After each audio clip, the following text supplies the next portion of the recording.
Chapter 811 Art_2. Hera had been wary of Athena for quite some time. She could hardly believe that during the attack on Athens, this rival's daughter would remain unresponsive. Ares was merely a card she had prepared, but it was far from the right time to play it, especially for such a ridiculous reason. Because Ares couldn't defeat some mortal who appeared out of nowhere, he could only use this to reclaim the dignity he had long since lost. Shaking her head, as the distance to the Mount of the Gods grew shorter, the wound on her shoulder gradually healed. But upon hearing Ares's so-called wise speech, Aphrodite decided to take matters into her own hands. Counting on him was impossible. Fortunately, not everyone on the Mount of the Gods was useless. At least many among them had some abilities. Among these, Aphrodite first thought of a certain short and lame person. In terms of looks, in the eyes of the chaos deities who all cherished beauty, Hephaestus was undoubtedly the cripple of all cripples, so no deity ever wished to be close to him. Smithing was a mortal activity. It could also transform into a cultural godhood. However, creating a divine artifact relied not just on so-called casting godhood, but more on a special gift. The world itself had this ability. Many divine artifacts created naturally or born with it came into being because of it. Some deities also had such abilities at special moments, just like Gaia's sickle was one of them. And then there was the last kind, those who naturally had similar special gifts such as the Cyclops of old and now Hephaestus. They all had the ability to cast divine artifacts, and Hephaestus was particularly powerful in this regard. He could always create things with special functions, a capability Aphrodite had made use of as well. One tale told of a gift Aphrodite gave her daughter when she got married, which eventually became the source of Thebes' centuries-long tragedy, was such a thing. It was actually a divine artifact forged by Hephaestus, of course, not a true divine artifact with authority, but certainly not an ordinary creation either. Such products were named subdivine artifacts by Hephaestus. Subdivine artifacts were not necessarily weaker in power than divine artifacts, but they lacked authority's strength, and their power had its limits. But compared to the scarce genuine divine artifacts, these were rare treasures. Let's go, Ares, to find Hephaestus, and have him help us figure out a plan. Don't just stare at me. Use that pig brain of yours to think carefully, not just rely on brute force to solve problems. Oh, I forgot. Now you can't even match others in brute force. Continuing her cold sarcasm, which made Ares's expression fluctuate constantly. But the war god ultimately said nothing, instead turning his chariot towards a palace at the foot of the mountain of the gods. Craftsman Hephaestus rarely stayed on the Mount of the Gods. He preferred residing on the island of Lemnos, where he grew up. It was only recently, due to mortal affairs, that he temporarily stayed at the Mount of the Gods for a while. Hephaestus's creations indeed included many things of little use, but also many with peculiar uses. I hope this time I can find something to help me solve my troubles. Sighing, Aphrodite felt her luck truly was down. If not pressed for time, she really didn't want to drag her severed arm to see this one-legged blacksmith. That night, Olympus stood under the vast endless starry sky. From a peak extending from the Mount of the Gods, a river of exposed lava flowed out. The riverbed appeared as if suspended in mid-air, allowing the lava to flow from the mountain's interior into the air, spiral and return, forming 18 rings in the sky. This was Hephaestus's authority in action, and also his aid in forging divine artifacts. After all, compared to his fame as a craftsman, his true godhood was as the deity governing volcanoes and lava. Entering as if into an uninhabited area, a bronze chariot passed through the river courses formed by lava streams. An obsidian door opened automatically, welcoming the guest from afar. Compared to the resplendence of other deities' temples, this obsidian-cast temple appeared somewhat dark. Plus, the continuous clatter from various workshops and buildings inside. Even though Hephaestus filled his palace with gold and silver decorations, it still seemed, like him, out of place among all gods of Olympus. Upon entering, Ares was surprisingly met by variously shaped young maidens. But as divine power flowed through his eyes, he immediately saw through the secret behind them. Even nymphs rarely chose to follow the craftsman gods, so surely these couldn't all be naturally born sprites. In fact, they were all intricately crafted dolls. They hammered away at one workbench after another, producing exquisite jewelry, objects, furniture, weapons. Now, 99% of creations on the Mount of the Gods actually originated here. It is said that the craftsman god lacks a divine realm. Instead, he offers his believers a chance at rebirth. Those incomplete, physically worn out, or hideously ugly can find an ideal body under Hephaestus's hands and live another life in a different form. Judging now, the rumors may not be false. Not having been here before, Ares was a bit surprised, but he merely glanced around. It was just clever tricks. No matter how well these were made, was it not merely someone forging tools and crafting items for the gods?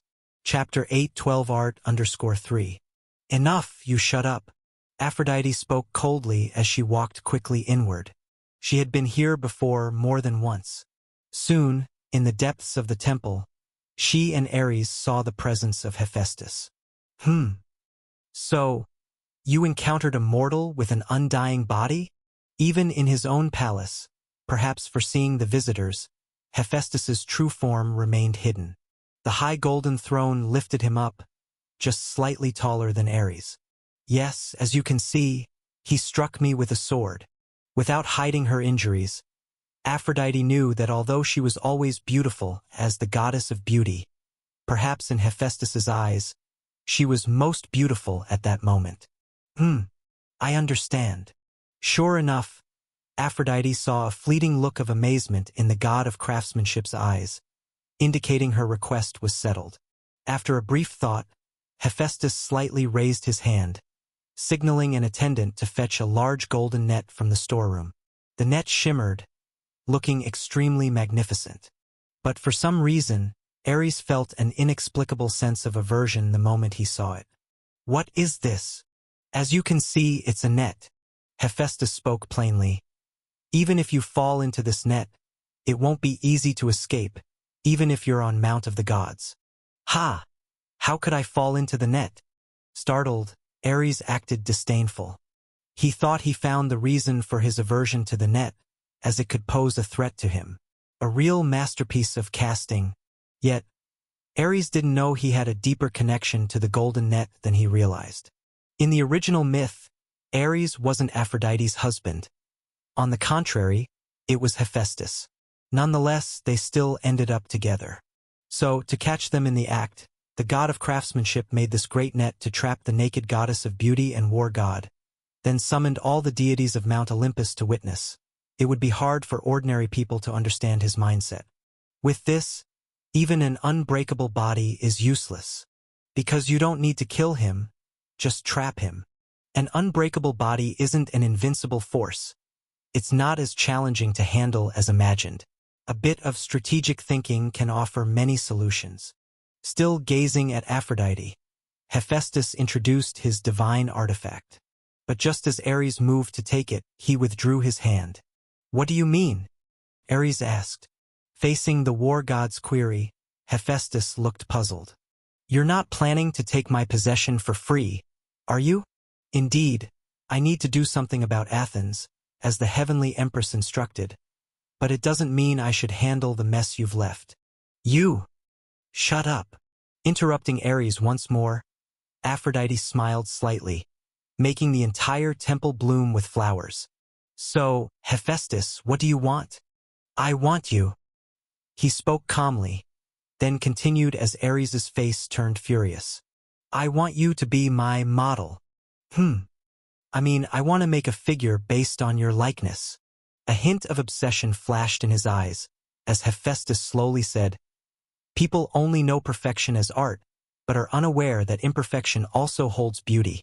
And the right degree of imperfection is the beauty within beauty. Previously, I only had the idea but didn't know how to express it until today when I saw you. Esteemed goddess of beauty. You, as you are now, are the true beauty.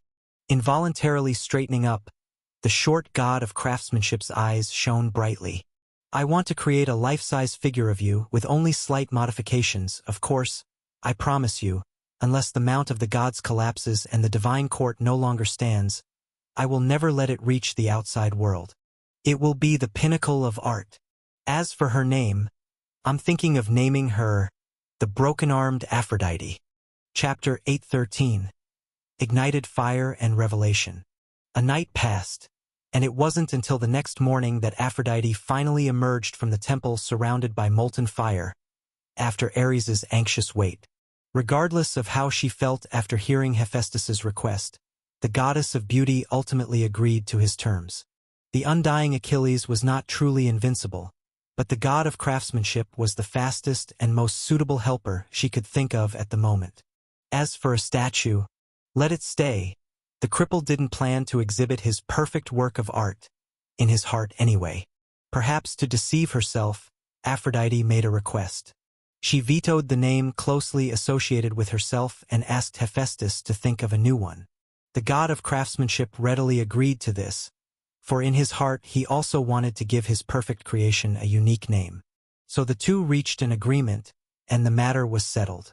Before leaving, the goddess of beauty even invited Hephaestus to attend her execution conference later, where she intended to deal with that arrogant mortal in full view of everyone.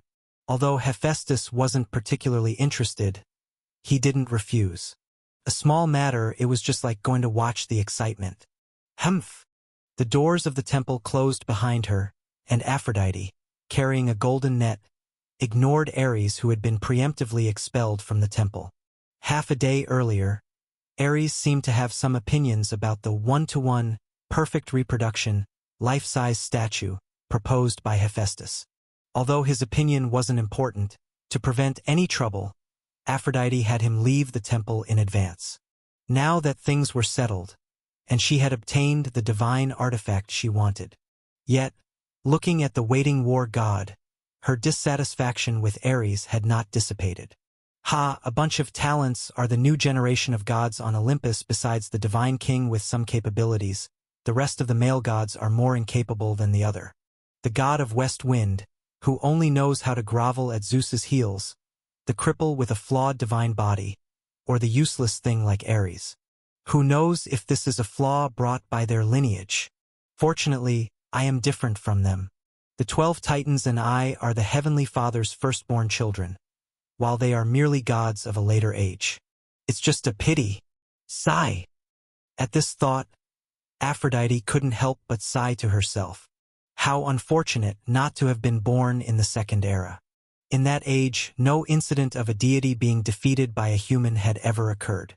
Furthermore, besides the god of speech, she felt that every one of the 12 Titans was much stronger than the likes of Ares.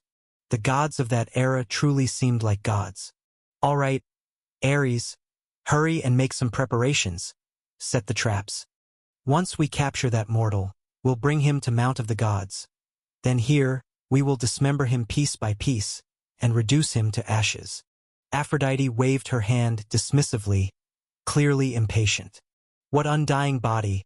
I really do not believe, under the power of the divine might, 10,000 miles of land will turn into dust, and a kingdom will become smoke in history. What can a mere human use to resist? Though the flesh on her arm began to regrow inch by inch, the hatred in the heart of the goddess of beauty grew even stronger. Achilles, it was already enough that Athena bullied me, and though unwilling to admit it, Aphrodite still recognized her formidable power. But how could you do the same? Okay, I understand.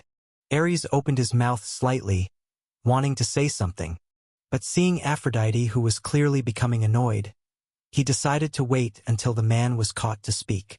Unlike the goddess of beauty, Ares, who had personally clashed with Achilles, had already discerned the source of his immortality, a power from the Styx River, running through the origin of the underworld.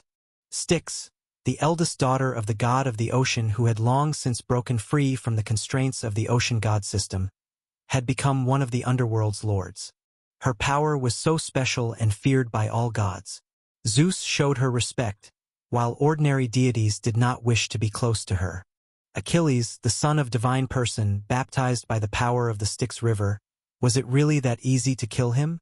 Ares was not sure, and it probably wasn't that simple. After all, away from the mortal world and without suppression, it wasn't only the god's divine power that would be unrestrained, but also that power from the Styx River. Only when he returned to the domain of the gods would the might of the river of hatred truly reveal itself. But the mother goddess should have a way. The power of the Styx River was tricky, but after pondering for a moment, Ares eventually felt he was worrying too much. If he and Aphrodite couldn't manage, wasn't there still Hera? The heavenly empress had received a portion of the god king's power, a witness to their marriage. In other places, this right might not be so evident, but on Mount of the Gods it was infinitely magnified. The power of Styx could obstruct others because the might of the River of Vows was too special, but it definitely could not stop the power of God King. So if the result is good, why should he spoil Aphrodite's mood? When he comes again, I will lure him into the prepared traps. With the mortal's arrogant attitude, even if he senses something amiss, he probably won't retreat.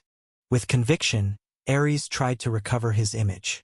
As long as the result is good, even if there are some problems in the process, it will only become a beautiful tale. Chapter 8:14. Ignited Fire and Revelation _2. Hope so. Indifferently, Aphrodite casually nodded her head and then tossed the golden net to Ares. Setting traps was not her job. This time she had been careless, as a goddess of love and beauty, to actually fight mortals with a sword. Such an incident would never happen again. A great battle ended with both parties retreating. The war god of Olympus returned to Mount of the Gods, but the war god from the mortal realm didn't know where to go after the battle. Fighting spiritedly against a god seemed thrilling, but when everything ended, Achilles felt slightly depressed. Had he won against a god? Seemed so, but the victory wasn't complete. And it must be said, these so-called deities were quite capable. Not to mention the non-combatant goddess of beauty, but if the charioteering war god and the archery deity were together, he probably would have been no match. It wasn't that his unbreakable body wasn't strong enough, but because his own strength was actually quite limited. Perhaps Achilles truly was among the best of the mortal demigods, but without his undying body, he was far from the peak. Moreover, the most crucial point was that a shield that nothing could break often required a spear that could penetrate anything. Achilles didn't have one before, and even after seizing Ares' bronze sword, he still really didn't have one. This was a divine sword, but it couldn't be considered a divine sword. It was sharp, but not enough to give its wielder an advantage in battle against deities. Phew! My teacher was right, the gods do have some capability, but if I go to Athens now, I feel somewhat reluctant. Weighing the bronze sword in his hand, Achilles placed it aside. He pondered for a moment and then formed a plan in his mind. A single deity wasn't so terrifying, but Olympus was a divine system, and there were large churches and kingdoms. In these aspects, Achilles couldn't come close, but fortunately, he was not alone. He also had his teacher, his steadfast friends, and the goddess who had taught him archery. He could completely brag about his achievements to them and then subtly express his needs. So, the question was, to whom should he write his letter? Still the teacher, he knows more people. He should be able to come up with some strategies. The image of Artemis flashed through his mind, but Achilles subconsciously did not want to ask the goddess for help. So, he took out a piece of beast skin and began to write on it using the divine blood of the goddess of beauty as ink. His writing shimmered with a golden glow within the red on the beast's skin, where Achilles first detailed all his experiences along the way and then mentioned his thoughts about not having met the new king of Athens face to face, followed by his provocation at the army camp of the Alliance. In the letter, Achilles commented on the so-called heroes of the Alliance. Agamemnon was similar in martial skills but less adaptable. Odysseus only knew how to speak eloquently, and his strength was just so. Towards the end, he described his encounters with the deities. Apollo's archery is formidable, barely comparable to Lady Artemis. But he is merely a petty man who shoots dark arrows, not worth mentioning. Ares has mediocre martial skills, some strength, but arrogant and conceited, not my match. Aphrodite, a mere woman, if we faced off, I could disable her with one hand. but she was probably more courteous. She yielded me one hand first, making me somewhat embarrassed. Enclosed with this letter, seeing this hand is as seeing my achievement. If she dares to confront me again when we next meet, I will capture her and offer her to my teacher as a meeting gift. From this, it is evident that the gods are merely SOSO, just usurping divine authority, incompetent and witless. If it weren't for the lack of a handy weapon, I would surely have cut them down one by one. I specially invited the teacher to witness my divine power, defeating all gods outside the Alliance camp, flowing through thousands of words, quoting scriptures and classics. The wording was gorgeously crafted. After all, the Achilles of today is not the one originally foreseen. Having grown up in Silver Moon City, he had read some books and learned quite a bit of knowledge. Avoiding the essential and focusing on the trivial, choosing selective truths was not difficult for him. Achilles acknowledged that he kept all the teachings of Chiron close to his heart, always modest and reasonable. It was just that gods like Ares were overly arrogant. Right? Once the teacher arrives, I will hint subtly and see if I can get a genuine divine artifact, and then I will see who still dares to challenge me. Satisfied, Achilles nodded, his face revealing a youthful vigor typical of young men. He immediately traced a ritual track on the ground and then whispered a spell. Soon, as the void fluctuated, a transparent halo appeared above the ritual track. Behind the halo seemed to be a world clearly divided into black and white, looking exactly like the mortal realm. From within the halo, a sparrow with 3 eyes flew out, fluttering its wings. This was a spirit realm creature bound by a contract with Chiron. As for its species, Achilles was not very clear. However, as a member of high-ranking spirit realm beings, this peculiar creature naturally possessed the ability to travel quickly between the continents through spirit realm travel. Take this letter and the item in this box to the teacher. This flesh is your payment. This is the flesh of a true god. I consider my previous debt to you paid in full. Folding the animal skin and placing the box together, Achilles smiled as he handed over the pre-cut spoils of war to the bird in front of him. The 3-eyed sparrow's eyes flickered with a human-like surprise before it wrapped up everything, disappearing along with the illusionary halo. With Achilles' experience, it wouldn't take long for his letter to land on Chiron's desk. When the centaur sage would come, however, he wasn't sure. Very good. Everything is ready, just waiting for the teacher to arrive. Unaware that the goddess of beauty had already found a way to deal with him, and not knowing that war god's speed would surely not be slower than Chiron's arrival, Achilles felt he could relax a bit. It's just a few days. How could anything go wrong? Impossible. What could mere gods do to me? Lying back on a large stone, Achilles' thoughts drifted as far as the letter. At that moment, he did not realize what he had done. A letter would bring his teacher. A trip to Mount of the Gods would bring back a golden net. If previously, Eryxis' independence and downfall and the charge at the Alliance camp were confined to mortal battles, at this moment his presence was like lighting a fire. The fire started to burn, startling the fates on Mount Nyssa as they watched the intertwined threads of fate. The fire continued to burn, causing the chest of a witch who brings disaster to the mortal realm from an unknown place to heave violently. At the same moment, Ares, just having descended from the Mount of the Gods, felt divinely inspired as his divine authority of war vibrated more intensely than ever. For a moment, Ares felt this might be a blessing from the will of the world, a compensation for the insolence of mortals challenging him. Is this a sign of victory? Upheaval of swords and bloodshed will arise in the mortal realm. Not even the earth of the sky would be spared. As the master of war, perhaps it's my era now. His eyes shining with divine light, Ares felt he foresaw the future in the shadows. He saw that mortal named Achilles bound to the bronze columns on Mount of the Gods, about to face the punishment of the gods. Gods do not create omens out of nothing, so this was a part of destiny, and the beginning of his triumphant march as the war god. Thinking this, a spiritually awakened Ares hastened his steps. To defeat Athena, to secure the ultimate victory, this would greatly expand the concept of war. Just like the complete ocean, who knows by that time could a complete war achieve the final ascent?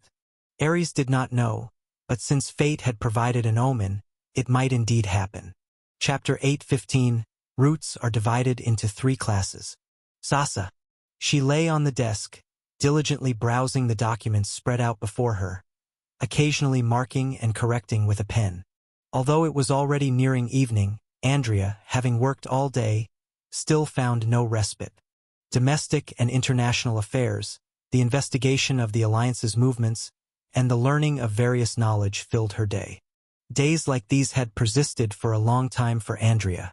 Ordinary people would have long been exhausted by such heavy workloads, but only a demigod like her could persevere and grow accustomed to these taxing studies.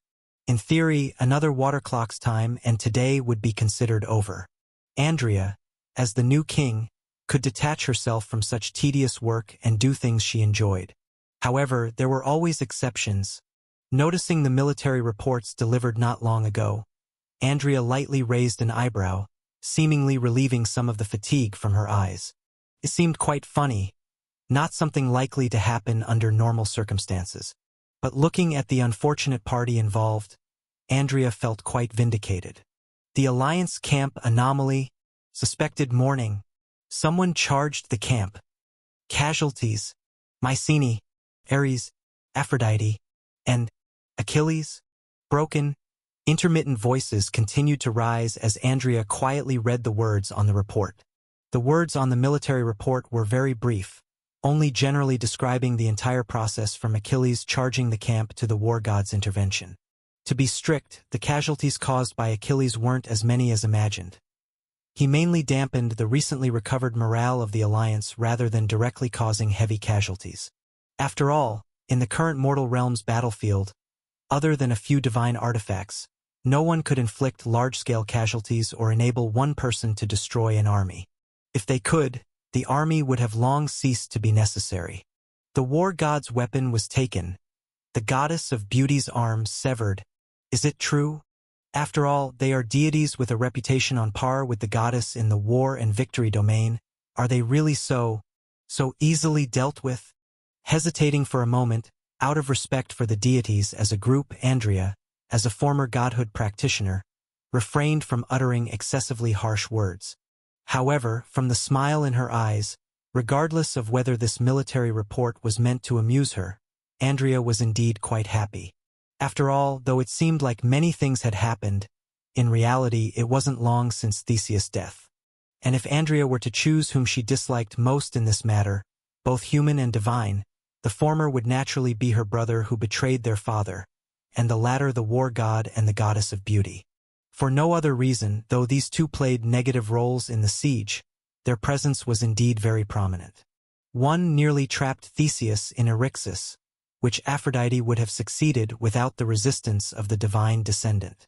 One was Ares, whose avatar was obliterated, yet wasn't it because he chased most fervently that he was eliminated?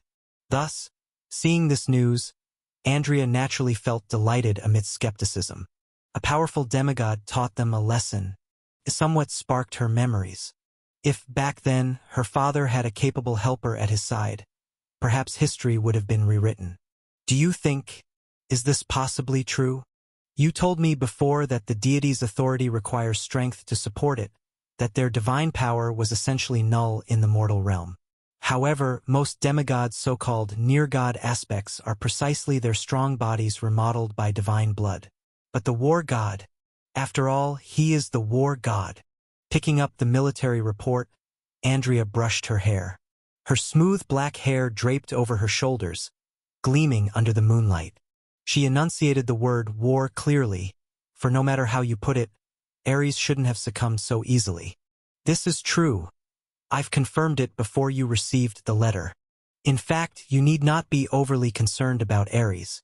Besides, his opponent wasn't an ordinary human. Smiling as he spoke, Ryan, nominally an advisor but acting as half a chancellor recently, also put down the file in his hand.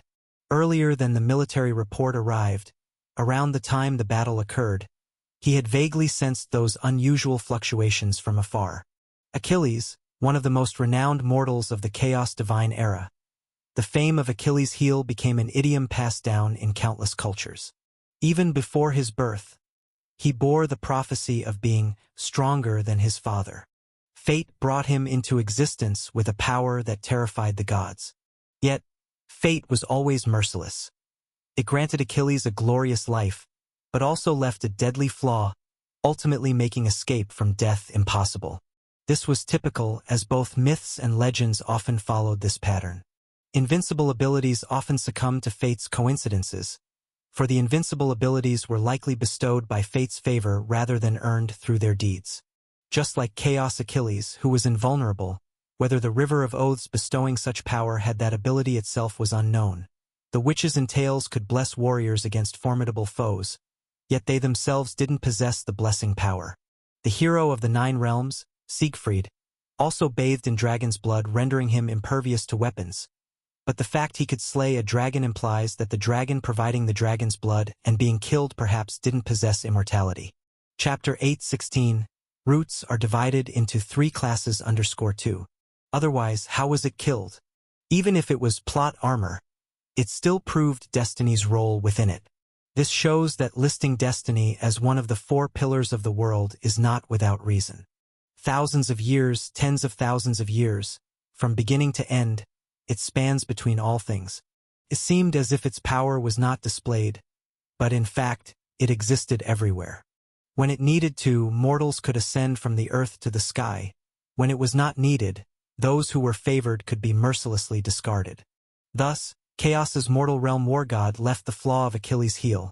The hero of the fairy tale could not continue his adventure after the story ended, and the dragon slayer of the 9 realms was coincidentally no longer perfect due to being obscured by a leaf, sowing the seeds for future failure. It is evident that the gifts of destiny had long been marked with a price in secret. Is it really true? Unaware that Lane recalled so many things in an instant, even sighing that destiny was omnipresent, Andrea was just a bit startled. She thought there were exaggerated tales within, but it turned out to be true. However, if this were the case, then as the king of Athens, she should do something. If this is true, a war god defeated by a mortal on the battlefield, should I find someone to seek him out, promise him land and wealth, and make him my sword? Changing her train of thought, Andrea spoke slowly. Obviously, allowing such a powerful demigod, who harbored grudges against the Alliance and the Olympian gods, to remain isolated was unwise. Only by having him join Athens would it benefit both sides. But to Andrea's surprise, Lane shook his head. No need, you won't succeed because he still has his tribulation to endure. Although he cleverly gained immense strength while avoiding his fated death tribulation, how could the gifts of destiny be easily acquired for free? Although I am still unsure of the way he will undergo the tribulation, no matter what, he is destined to go through it. Tribulation. Andrea softly uttered the word and was silent for a moment. She did not know why this unfamiliar demigod needed to go through a tribulation, but it seemed that today's Athens was experiencing the same. The Western countries were their tribulation, but inversely, perhaps Athens was theirs too. Thinking of this, to lighten the somber atmosphere, Andrea casually joked, "Well, if it's a tribulation, covering it should bring a reward. Otherwise, wouldn't it be too unfair? If it were him, would he receive a reward?" The speaker said it casually, not really believing that there would be any reward. However, once again to Andrea's surprise, Lane nodded. A reward. Perhaps there really was one. After all, this tribulation was no longer merely about 1 or 2 people or gods, but the whole world was being dragged into it. Even for Lane himself, he likely couldn't extricate himself. A reward naturally exists, much like the warfare between countries, which is a tribulation for both nations. Those who overcome it can expand their territories, while those who cannot will meet national ruin and family destruction. For Achilles, his tribulation is the same, and it's not just him. Many people of this era are no different. However, just like a battle between 2 countries, the difficulties faced by kings, aristocrats, and soldiers differ, as do the results of victory and defeat. In this era, when facing tribulations, the rewards they can reap naturally vary. As for the criteria for division, it is based on their root level. Observing Andrea's curious gaze, Lane paused, then spoke meaningfully. Root level, or divided into 3 tiers, it is mostly determined at birth but also influenced by the acquired environment. Some are born as demigods, some as slaves, and these are things that cannot be helped. Whether willing or not, the world is as such and you must accept it. As for the 3-tier classification, among them, the mortal realm, human beings with superior root level should naturally follow their heavenly path. Like the ancient gods of old, as long as the world exists, their authority remains unyielding, outside of samsara.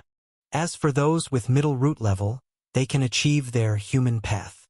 Like the all-spirits who worship the gods, requiring the worship of mortals to sit high in the divine kingdom. Otherwise, they would ultimately find their domains shattered and lives lost, ending in vanity. And for those at the lowest level, it's difficult to achieve much. They may fall to the lower realm or revolve in samsara, with no better fate awaiting them. Root level was merely a broad term, essentially referring to the degree of importance destiny placed on them, a combination of innate talents and acquired achievements which Andrea understood. In this era, fairness was not considered important, as the existence of the extraordinary was real. Where was fairness to be found then? That guy named Achilles. He probably lies between the first two. For Andrea's inquiry, Lane wasn't entirely sure, just offering a slight guess. He bears quite a few destinies on his shoulders. But if he doesn't survive this born-to-be tribulation, then what awaits him will probably only be the second result. As night deepened, outside the pass of Athens, in a secluded valley, Ares appeared covertly, carrying the golden net. Since acquiring the item, Ares had been relentlessly traveling and surveying the terrain. Only here did he find a suitable place for an ambush. He had long understood the mystique of the golden net. Even if he possessed divine power, escaping it would be difficult in a short time, let alone a mere human from the mortal realm. Once ensnared, escape was destined to be impossible. Very well, it shall be here. Now I'll wait for him to arrive. Damned I, a principal god, have actually fallen to the level of using traps to scheme against a human. Humph! With a cold snort, laying the trap by his own hand, Ares nodded. Now everything was ready, only the east wind was lacking. P.S. Seeing so many questions, I might as well respond all at once. As for why I'm responding in the main text, it's naturally because some parts of the author's words may not be visible. Those who know. Let's talk about the specific content. Some say Achilles defeating Ares here is a drop in intelligence, forcibly weakening the gods, violating previous logic and setup. Honestly, I can't stand that. I clearly weakened humans for the sake of logic and setup. Weakened Achilles, don't get it wrong, the war god wasn't weakened. Honestly, I've already tried to make Ares, as a principal god, not look so useless. At least I applied some debuffs and didn't fully unleash his power, which is why he couldn't win. According to the original mythology, he was directly defeated in a head-on battle between armies, then ran back to Olympus to complain to Zeus, saying, "Dad, I suffered terribly out there. If I hadn't escaped quickly, I would have been lying in a heap of corpses enduring pain. Even after escaping, it wasn't over. Because he was wounded by a foe's spear, his power was weakened." Facing such a scenario, what could Zeus say? He too was helpless, directly scolded. "You stupid fool, don't cry in front of me, you're such a useless god. If it weren't for you being my son, I'd have dealt with you already." Hence, Ares fighting on the battlefield, unable to withstand even 3 moves, is already an enhanced result under this book's logic. I tried hard to find him a reason to win but found none. As a side note, do you know why the war god, who was pulverized by a transformation earlier, is now the unlucky one again? It's because I wanted to somewhat salvage the dignity of the gods, not appear so useless. Just that, other gods at least rarely compared their combat power directly with mortals according to myth, at most getting overthrown by Hercules, but Ares is different. Later, I thought, since you're already so miserable, just continue being unlucky, so other gods won't have to suffer along with you. Therefore, it ended like this, laugh.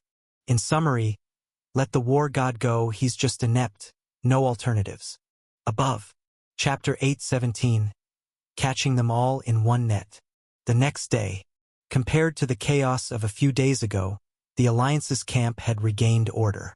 Two obscure small countries had hurried their armies here, setting up camp not far from the main encampment. The size of the Alliance was visibly increased, but their shattered morale was slow to recover and had even worsened over time.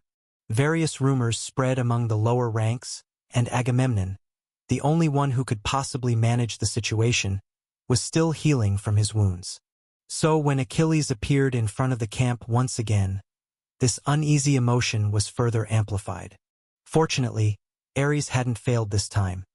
He stood in the military formation and furiously denounced Achilles for his despicable and shameless tactics during the previous battle, where he had lured Ares into distraction by attacking the goddess of beauty. Afterwards, he refused Achilles' renewed challenge and instead asked to battle the next day. After all, his repeat journeys to Mount Olympus had understandably left him spiritually exhausted. Ares' excuse was only briefly considered by Achilles before he agreed. Whether it was a day earlier or later made no difference to him. Since the other party requested a postponement, he was content to delay. That way, once he won, Ares would have no excuse to vindicate himself. So this is the battleground you've chosen? Quite picturesque indeed. I suppose, losing the title of war god in a place of your choosing would leave you with no regrets. His voice laced with a hint of amusement, Achilles casually surveyed his surroundings. A not-so-small valley, surrounded on three sides by mountains, with only one exit. A river flowed through the exit into the valley, making it seem like a perfect place for an ambush. However, this would only hold true for mortal armies, who could merely hold the sole exit against all odds. But for the indestructible Achilles, all the world's passes were as flat as a plain. Unless there were other gods here waiting for him. Yet, feeling the reaction of the Styx River's essence within his body, Achilles could be sure that there was no god here but Ares. Heh, come then. Honestly, I thought you'd have called a few gods to ambush me. But now I see, you know what shame is and what a joke is. Drawing the bronze sword he had previously seized, Achilles pointed it forward. Standing opposite him was none other than Ares, bearing an ugly expression. Arrogant and vile mortal, you can only be arrogant for so long. Thinking of today's plan, Ares struggled to swallow his anger. It was correct not to call others for help. The power from the Styx River made this human extremely sensitive to the presence of divine breaths. If he had really called for assistance, Achilles might not have shown up. But now it was different. With him alone here, this arrogant youth would naturally not shy away from battle. And as long as he showed up, there would be only one outcome. Bastard! Meet your end! These words, Ares meant them with all his heart. And soon, after several days, the battle between Achilles and Ares erupted once more. Sword clashing against shield, force against force. From the nameless valley echoed endless tremors, as the nearby wildlife fled to evade the clash between demigod and deity. This time, without any other interference, the battle between Achilles and Ares lasted from morning until evening, yet neither could claim victory. After all, a hero with an unbreakable body could hardly fail, and Ares, having fully prepared, was undoubtedly certain of his victory. His fighting spirit wasn't worn down but rather greatly heightened, his strength further enhanced under the guidance of divine authority. As the evening approached, perhaps tired from the day's fight, Ares carelessly allowed Achilles to cut off a strand of his hair. Enraged, Ares roared furiously. But no matter how much strength he exerted afterwards, he still couldn't actually harm the hero in the slightest. Humph! Truly a tough shell to crack. With a feint, Ares withdrew a distance. He coldly watched Achilles, who also glared back unhesitatingly. Seeing a glimmer of victory after a day's battle, Achilles couldn't help but feel a bit elated. However, the next moment, he was infuriated by Ares's words. Since it's getting dark, let's cease fighting for today. Tomorrow right here, I shall return to defeat you. Without a shred of shame, Ares immediately turned and left. Only then did Achilles react, realizing that the other had merely suffered a minor setback and was now straightaway opting to flee the battle. I see why you chose this place for the battle. It's simply so you could run away easily. I thought you might be setting an ambush, waiting to catch me off guard. At that moment, Achilles could only lament why his teacher hadn't arrived yet. If he had an indestructible divine weapon, he wouldn't be struggling to claim victory. Still, he once again sensed his surroundings. Within 100 miles, the divine essences were quiet. There likely were no gods hidden nearby. As for divine artifacts, Achilles hadn't seen many, and his Stygian power wasn't related to divine artifacts, so he didn't dwell on the thought. Thus, taking a step forward, he chased after Ares. If you have the ability, keep running all the way back to Mount Olympus, and I'll chase you all the way, creating an impact probably even greater than my defeating you. With this thought, Achilles hastened his speed, and in the blink of an eye, the two reached the entrance of the valley. In a chase of pursuit and escape, one after the other, Ares had just crossed over the mouth of the valley when Achilles followed closely behind. However, at this moment, a golden light materialized from nothing and rose from the originally inconspicuous ground. It must be said, the golden net that successfully caught cheaters in the original mythological trajectory was truly extraordinary. Both Ares and Aphrodite on Mount Olympus had failed to detect her trail, and now Achilles had failed too. In an instant, the young hero fell into the net, struggling in vain to break free. Ha ha ha ha ha! Success! Ares stopped in his tracks and laughed loudly, his voice reverberating through the fields. Seeing the captured prisoner, he felt his efforts today were truly not wasted. So, you think you're a great fighter? You're just relying on the environment of the mortal realm. Once we're atop Mount Olympus, let's see how you fight. Ha ha ha, mortal, you, HM?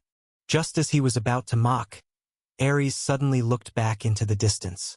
In that direction, a strange demigod aura had flashed momentarily. Never mind, priority is to return. Having successfully ambushed, Ares wasn't keen on any complications arising. So he exchanged a glance with the furious hero in the net, then prepared to leave. Just a little longer, and once I invite all gods of Mount Olympus, under everyone's observation, I will slay you and thereby restore my tarnished reputation. Hundreds of miles away, in a cave halfway up the mountain, a figure, significantly taller than average, hastily put down what he was holding and continued to look into the distance. Previously relying on some techniques, he had prevented his own aura from leaking out. But having personally witnessed his student being captured, Chiron's emotions were inevitably stirred. Not long ago, after receiving Achilles' letter, the centaur sage sensed something ominous. Prophecy indicated that Achilles was to die in a war. Whether it referred to a specific war or the god presiding over the war was uncertain. Prophecies were always vague, but Achilles' direct challenge to the deity was still too bold. Even Chiron hadn't foreseen that shortly after leaving Silver Moon City, he would become so arrogant. Maybe he shouldn't have come to Silver Moon City at all. Perhaps then he could have adapted to mortal life sooner, without becoming so haughty. Chiron felt some regret in that moment. Perhaps having too much is what led Achilles to this point. He was a little late, and now he had been captured by the Olympian gods. Whether it's Achilles' blasphemy or the Olympian gods' hostility towards Silver Moon City, they likely wouldn't let him go easily. Sigh. Causing trouble in the mortal realm is one thing, but why did you have to create a stir on Mount Olympus? Do you really think that even the divine king couldn't deal with you? With a worried look, Chiron wasn't supposed to worry about Achilles' safety. After all, he knew very well that his student's adaptation to the power of the river Styx was unbelievably perfect, as if it were his destiny to be baptized by Styx. Ordinary deities couldn't contend with the force of the underworld's origin connected to the river Styx. Only a very few could actually harm him, yet Zeus was one of them. Regardless, even Hades was technically part of the divine court. Without trying, Chiron didn't believe Achilles could withstand the divine king's supreme power. With my power alone, I'm afraid there's nothing I can do. Mount Olympus. It's not a place one can simply come and go as they please. Taking a deep breath, Chiron couldn't just watch his students suffer. Yet he lacked the power to rescue Achilles. Despite his longevity, he was not a true god. To save someone on Mount Olympus, he would need others' help. And the first to come to mind were Hecate and Artemis. These two goddesses were undoubtedly the most likely to help, but after a moment of thought, Chiron decided he needed to involve another deity. These two goddesses had little to do with Olympus and weren't well versed in the conditions there. To save Achilles, it would be better to be cunning rather than forceful. And when it came to wisdom and knowledge of Mount Olympus, only Princess Athena came to mind. Just as well, this young man intended to align with Athens, and the new king of Athens was once a priest of the goddess. I'll seek her mercy. If the goddess is willing to help, she certainly won't turn a blind eye. Chapter 8:18 The Lobbyist. Urgent times allowed no room for delay, and so Chiron had rushed straight to the Aigaleo Mountains as soon as the trouble had begun. Although he had no prior dealings with the royal family of Athens, Chiron had once met Hermes a few times. Over the years, many had heard of his presence. Thus, when he arrived at the fortress established on the mountains, it didn't take long for him to successfully meet Andrea, who had been about to go to sleep. Without engaging in unnecessary pleasantries after revealing his identity, Chiron laid out the day's events and expressed his request. Achilles, a supporter of Athens, had been unfortunate to be captured while clashing with the war god, and now he hoped to receive guidance from the goddess of wisdom. You are talking about Achilles? Exhausted yet unable to mask her surprise, Andrea looked at the towering centaur who had suddenly visited, not expecting to hear this name again. Earlier in the day, Lane had only just mentioned this unfamiliar demigod to her, and unexpectedly, she had received more news about him in the evening. A confrontation with deities, possessing the courage unmatched and an unbreakable body. Such a hero willing to come from Silver Moon City to Aigaleo to support Athens for upholding justice was essentially a good thing. Moreover, even if the centaur's words harbored some concealments, the enemy of an enemy is a friend. As long as Achilles could be rescued, it would likely be easy to align him as an ally. Therefore, if possible, Andrea was indeed willing to offer help. However, after a moment of contemplation, facing Chiron's gaze, she ultimately slowly shook her head. Respected sage, I heard of your name when I was a child. You are a wise and kind elder who has helped many unrelated people out of difficult situations. So personally, I am very willing to help you rescue your student. But unfortunately, I fear I cannot relay your troubles to the goddess. Because in fact, from the start of the war's omens to today, the goddess has not issued any divine oracle. Although the gift of divine arts has never ceased, such brief unresponsiveness is not uncommon for the eternal deities. But I assume your time is not so plentiful. With things put so clearly, Chiron knew this as well. No one knew when Achilles would catch the divine king's attention, or when Athena would respond. This path was impassable, and the centaur had no choice but to leave in disappointment. Andrea did not attempt to detain him further, as she too understood how pressing his time was, and that she truly could not assist him. However, just as Chiron was helplessly walking out of the fortress hall, he unexpectedly saw a young man who was also just about to enter. For some reason, at that moment, a sudden intuition surged in his heart. Thus, the centaur subconsciously bowed slightly, trying to appear less towering. Excuse me, sir. Please wait a moment. I have a doubt that has no answer.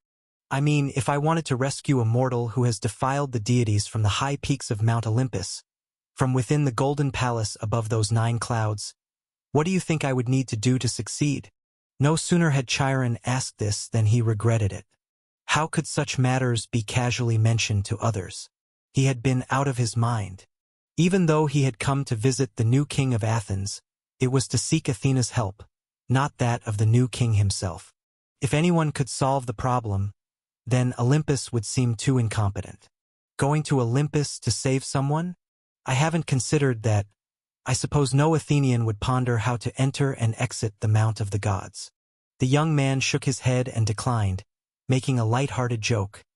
Upon hearing this, Chiron also extinguished the last flicker of hope he harbored. Indeed, he shouldn't have harbored such delusions. Perhaps only Lady Hecate could accomplish such feats. Yet the next moment, the young man's subsequent words stunned the centaur. Though I haven't considered it, I do know another person who certainly must have made similar plans. With his help, entering and exiting the Mount of the Gods might not be a delusion, and you might even find many aids. If I remember correctly, he's also in Athens. What?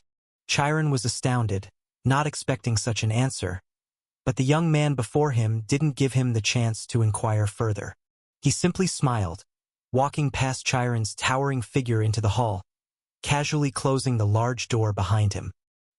He's called Count Ilos, a well-respected aristocrat of Athens.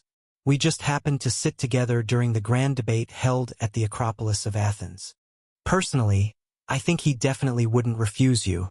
If you really intend to carry out that crazy idea, he could certainly offer significant help. Sunset and sunrise went by in a blink of an eye. The clouds of war had not yet spread to the Athenian territory, and the city streets were bustling. Various trading groups shuttled across the cities within the Panhellenic region, injecting vitality into this emerging kingdom. On the plains situated between Acropolis City and Athens, buildings of various sizes speckled the landscape like stars on a chessboard. This is the safest place in the kingdom because it lies between the Acropolis of Athens and Athens itself. It is also the most expensive place in the kingdom where very few people can own their estates. Yet, on that day, Chiron, who had traveled overnight using special means, pushed open the grand gates of the luxurious estate to visit this famous earl. Before arriving, the centaur had gradually calmed down. He had been influenced by his emotions, realizing that the trip to Athens was unnecessary, especially to ask a question of a mortal. After all, how could the connection between mortals and gods ever be as close as that between gods themselves? Instead of seeking out the new king of Athens to relay the message, why not ask Artemis to deliver it directly? As a deity with a temple in Acropolis, the sanctuary of the Master of the Wilderness was much closer to the Parthenon temple than to the royal palace of Athens. But since he had already asked, albeit in an emotional state, Chiron had come nonetheless. Perhaps he was holding on to a last bit of hope, or maybe it was some inexplicable intuition that since he could visit Artemis on the way, the centaur decided to first visit here. Thus, as the dawn's glow lit up the earth, Chiron arrived at Count Ilos's estate. However, it wasn't until he met the Earl himself, led by an attendant, that the centaur suddenly realized the Earl Ilos looked somewhat familiar. If he remembered correctly, he seemed to be Prince Iapetus? What are you doing here? Chiron couldn't believe that the help he sought was none other than the reclusively living god of speech. And sitting across from him, Iapetus remained silent. What am I doing here? Do you think this is what I wanted?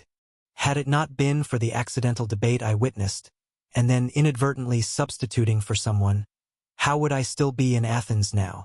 It wasn't his fault. Who could have foreseen such an event before it happened? A minor debate eventually triggered war among the gods. A single golden apple led to the near split of the divine court. The random stranger he had helped on a whim turned out to inherit the throne of Athens.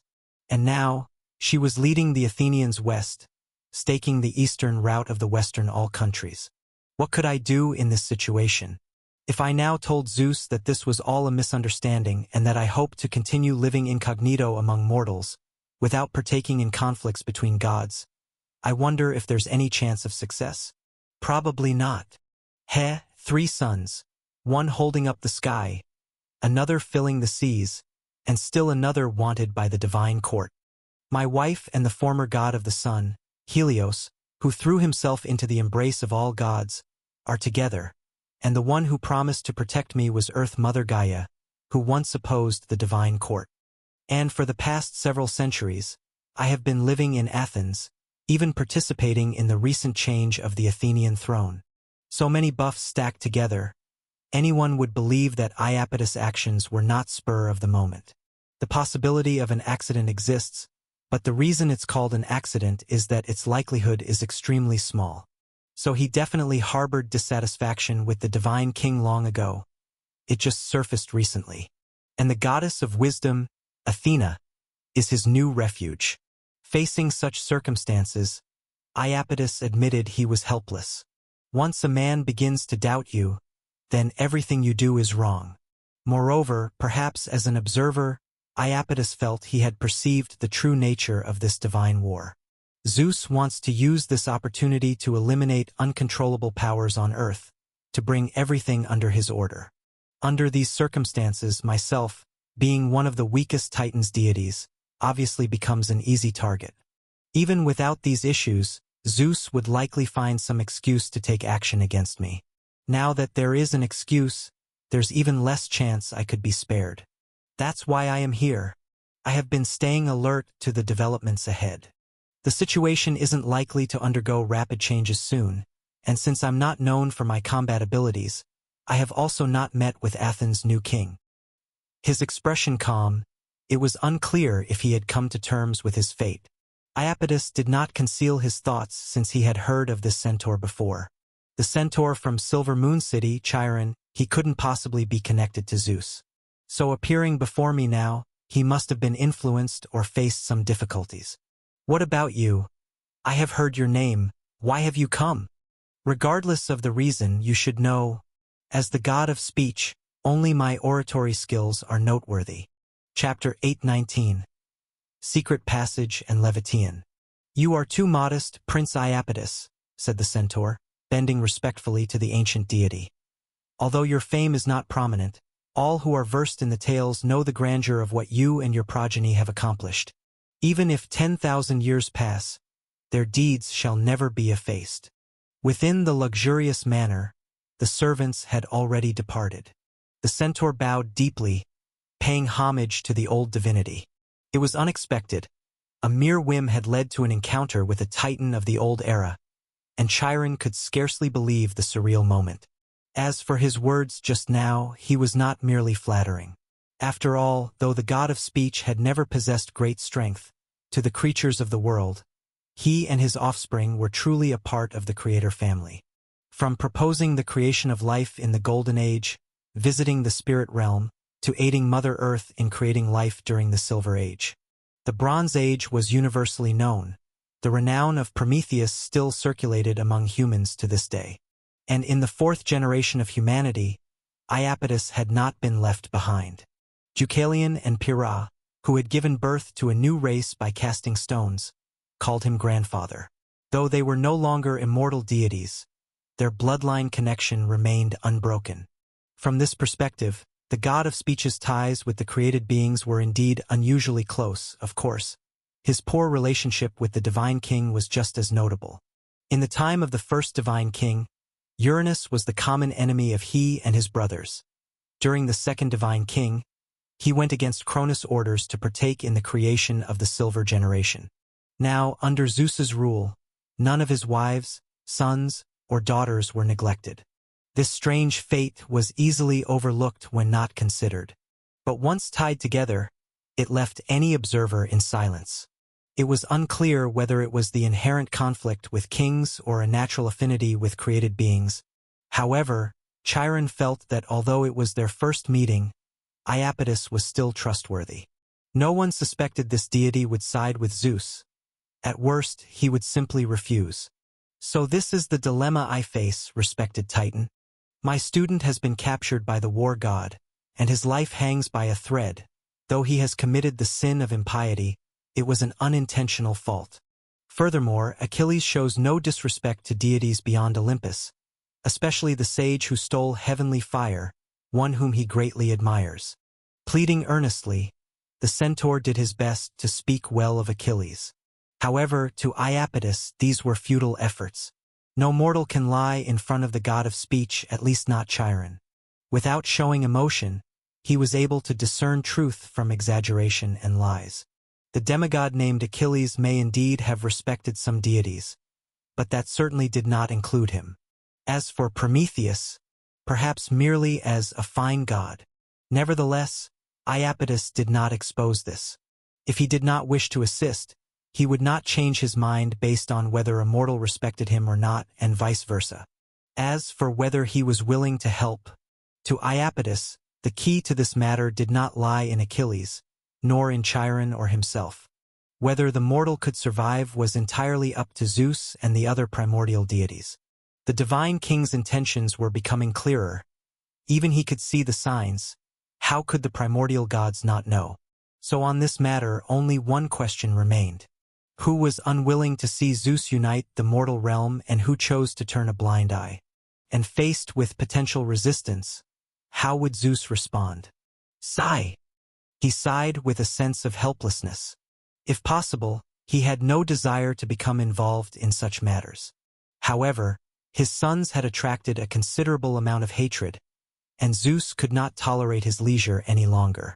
With no path of retreat, it was best to take the initiative and probe the situation to see who played their pieces and who merely watched.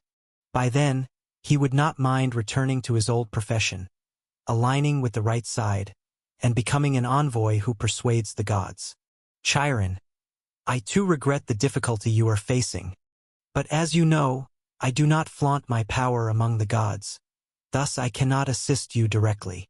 However, having lived for many years, I can indeed offer some help in certain matters. Once the decision was made, Iapetus no longer hesitated. To test the outcome was most appropriate at the start. Thus, the god of speech gestured, and a map floated from within the house. A warm, enduring strength emanated from it. Bathed in this force felt like basking in the springtime sun. This is a secret passage in Mount Olympus that leads directly to the temple of the sun god. Its creator was the former sun god, Helios. As for why he built it, I do not know. To claim ignorance was surely a lie, for in truth, Iapetus knew all too well. Long ago he was aware of his wife, Clymene, the goddess of renown, secretly meeting with Helios. But at that time their rendezvous points were typically above the ocean deep. Home to the Oceanides and Clymene's most familiar territory. Countless marine lives could pass messages for her, keeping her secrets concealed. Yet Clymene thought herself well hidden, though Iapetus had known all along. Chapter 820. Secret Passage and Levitian_2. He didn't do anything, nor did he have the capability to do anything. Not until the end of the Second Era, when the great day rose in the east, and Helios, who was hiding in the East Sea, bore the brunt, suffering a torture that could be described as death by 1,000 cuts perfected. From that day on, Helios seldom set foot over the ocean again. In its place, there was this secret passage that only Helios, Clymene, and Iapetus knew about. This passage was so secret that apart from the deity holding the sun godhood, even if one were inside the temple of the sun god, it was imperceptible. Of course, the god of speech didn't think this could be concealed from the divine king. But he was going there to test Zeus's attitude anyway, so it didn't matter whether the divine king discovered it or didn't discover it. Either way, he would get his answer. As for the centaur Chiron, he must have been prepared to die in failure, since he had decided to rescue his student. I can hand it over to you. Consider it my support for you. Just follow this secret passage, and you may be able to enter and exit Olympus safely. Though you must understand that with only these preparations, it would be impossible to bring a mortal off the Mount of the Gods. Of course, I understand. Feeling shockingly fortunate again, Chiron did not expect such a gain. A hidden secret passage on Mount Olympus, and Iapetus being one of the rare few who knew of its existence, was unimaginable. Regardless of how the other knew, the centaur solemnly expressed his gratitude to the god of speech, then put away the map. With this, the greatest problem was solved. Chiron had no intention of assaulting Olympus. It was an impossible feat. Even Earth Mother Gaia fell short, and the unrivaled Typhon only succeeded momentarily before he lost his life. If the goal was to outwit, then how to communicate with Achilles became crucial. Moreover, outwitting did not mean that force was unnecessary. Strength remained the ultimate insurance, after all. Hoping the goddess of the magic net would take direct action is unlikely, since her stepping onto Olympus would surely alert Zeus wherever he is. So I can only try to ask for Princess Hecate's assistance, And not just that, she has to be interested enough in the matter. The final step of leaving Olympus will have to be done by myself. I can't do it, but Achilles, he might. After thanking Iapetus profusely and deciding to leave, the centaur sage finally breathed a sigh of relief. The seemingly impossible mission now held a glimmer of hope. As for how exactly to rescue his student, that was a matter for further discussion. Achilles' unbreakable body was not so simple, and his bond with the Styx River exceeded the imagination of all deities and humans on earth. Sometimes Chiron wondered if Achilles was born too late. Otherwise, he was the one who should have reigned over the river of hatred. Of course, such speculation was too far-fetched, yet the centaur had no doubt about Achilles' ability to withstand the attacks of all gods. His real flaw was that while the Mount of the Gods had unsealed the divine power of the gods and the strength of Styx connected to the roots of the underworld, he was still just a demigod. Therefore, Achilles simply couldn't truly stand against the gods. It was an insurmountable chasm, and even the most common true god was not someone he could defeat on Mount Olympus. Unless he too could wield a power of equal stature. Only then could he break free from the holy land of the gods and escape the fate of certain death. Whoosh! Lost in thought, the void fluctuated, and Chiron's face lit up with joy at the sight. The next moment, as if flung from someone's hand, a sealed stone casket passed through the void, landing in front of the centaur. Without any odd phenomena, if not for the timely tremor of the void, perhaps everyone would have assumed it to be just an ordinary stone. But only Chiron himself knew what this thing truly was and how terrifying its power could be once unleashed. Sigh! Thank you, great new moon goddess, master of the wilderness. Thank you, great chanting angel, Her Highness Evangeline. I shall forever be grateful for your grace and will spread your holy name among the mortals. Chiron silently prayed 3 times, then slowly opened his eyes before approaching the stone casket in front of him. Another crucial aid had arrived. In fact, the centaur had been uncertain about the goddess of the magic net's willingness to help, but Artemis was different. Chiron believed that this skillful goddess would not ignore Achilles' plight, and indeed, she did not. She did not intervene personally, but she visited a being whom Chiron himself could never have persuaded and then borrowed the object in front of him from her. It was a divine sword unknown to the world, both a source of strength and a curse.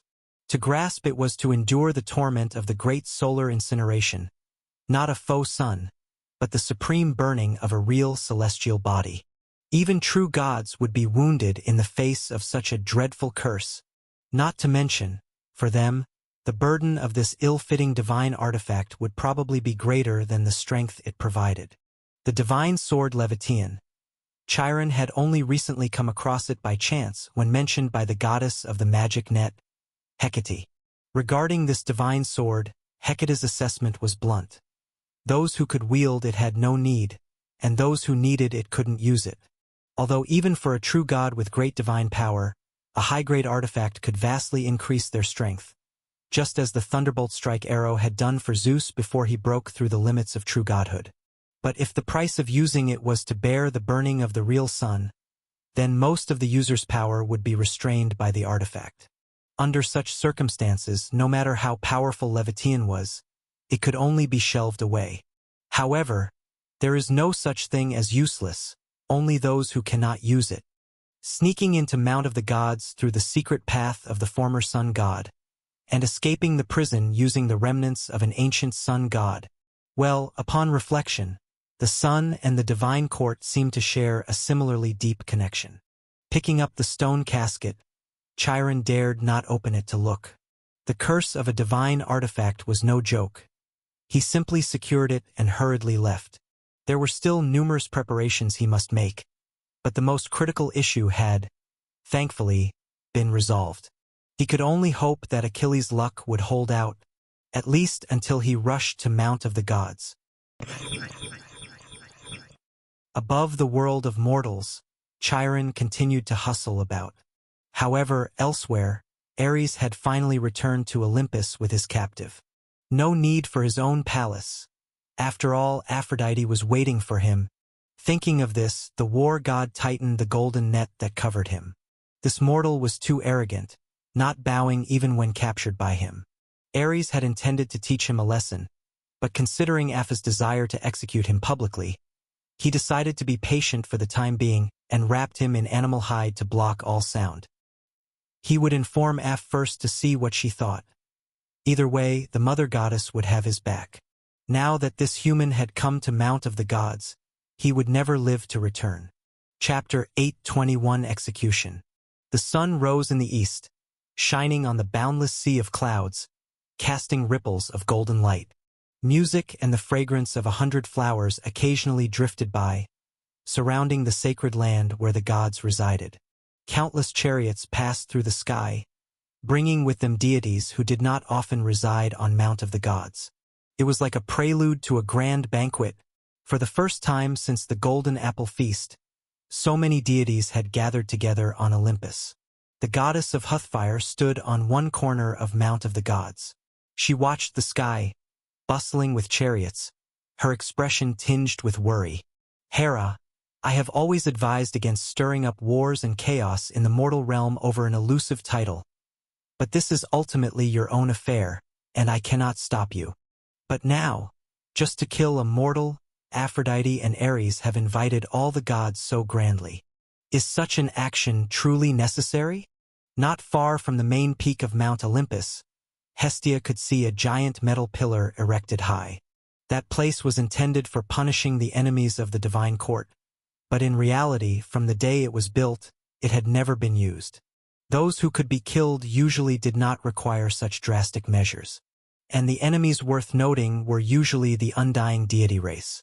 Until today, when a mortal was to be bound and executed here, even attracting such attention from all the gods. Did this truly have any meaning? At least Hestia felt that it was unnecessary. And most critically, it was just Aphrodite and Ares causing trouble. But why hadn't Hera, the heavenly empress, stopped them and instead seemed pleased? Because I want to teach them a lesson. Let them learn. Haha, my dear sister, this is not my problem, but that Ares is simply intolerable. Unlike Hestia's worries, Hera, in a long golden-red dress sweeping the ground, spoke in an extraordinarily calm tone. She looked at the gathered deities in the distance, her demeanor so calm it did not seem like she was speaking of her own son. Ares has come to me, and he has also spoken to me about that mortal's issues. The criminal who is about to be executed is no ordinary human. He is a demigod who has undergone the baptism of the Styx River. So Ares suspects that he might not truly be able to kill him. Thus he asked me to be the last resort. Unwilling to persuade Aphrodite to give up, so he asked me to cover for him, haha.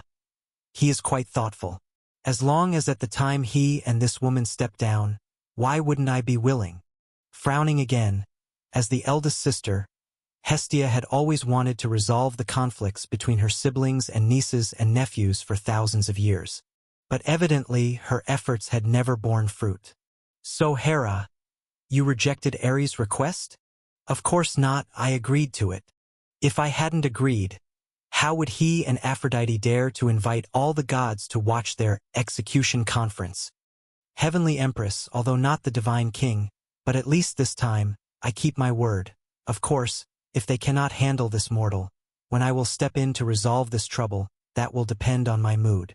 Her tone was calm, her lips carried a hint of mockery. Regarding Ares, Hera felt that there was nothing left to be disappointed about. Yet ultimately it still came down to using them, so Hera simply went with the flow. Might as well use this event to teach them another lesson, to help them understand whose words truly hold power. Sigh. Hestia sighed softly, not knowing how to deal with this family's problems. Although mortals revered her as the guardian of home, she had no children herself and therefore had no suitable solutions to offer. I hope you can have fewer conflicts. After all, you are a family. What problems could there be that you can't solve? Hera did not respond. Although she respected her sister, she also had her own stance. If Ares could deal with this mortal breaking the power of the Styx, then everything would be negotiable. After all, Hera, although deeply despising Zeus's ruthlessness, acknowledged that Zeus was a capable deity.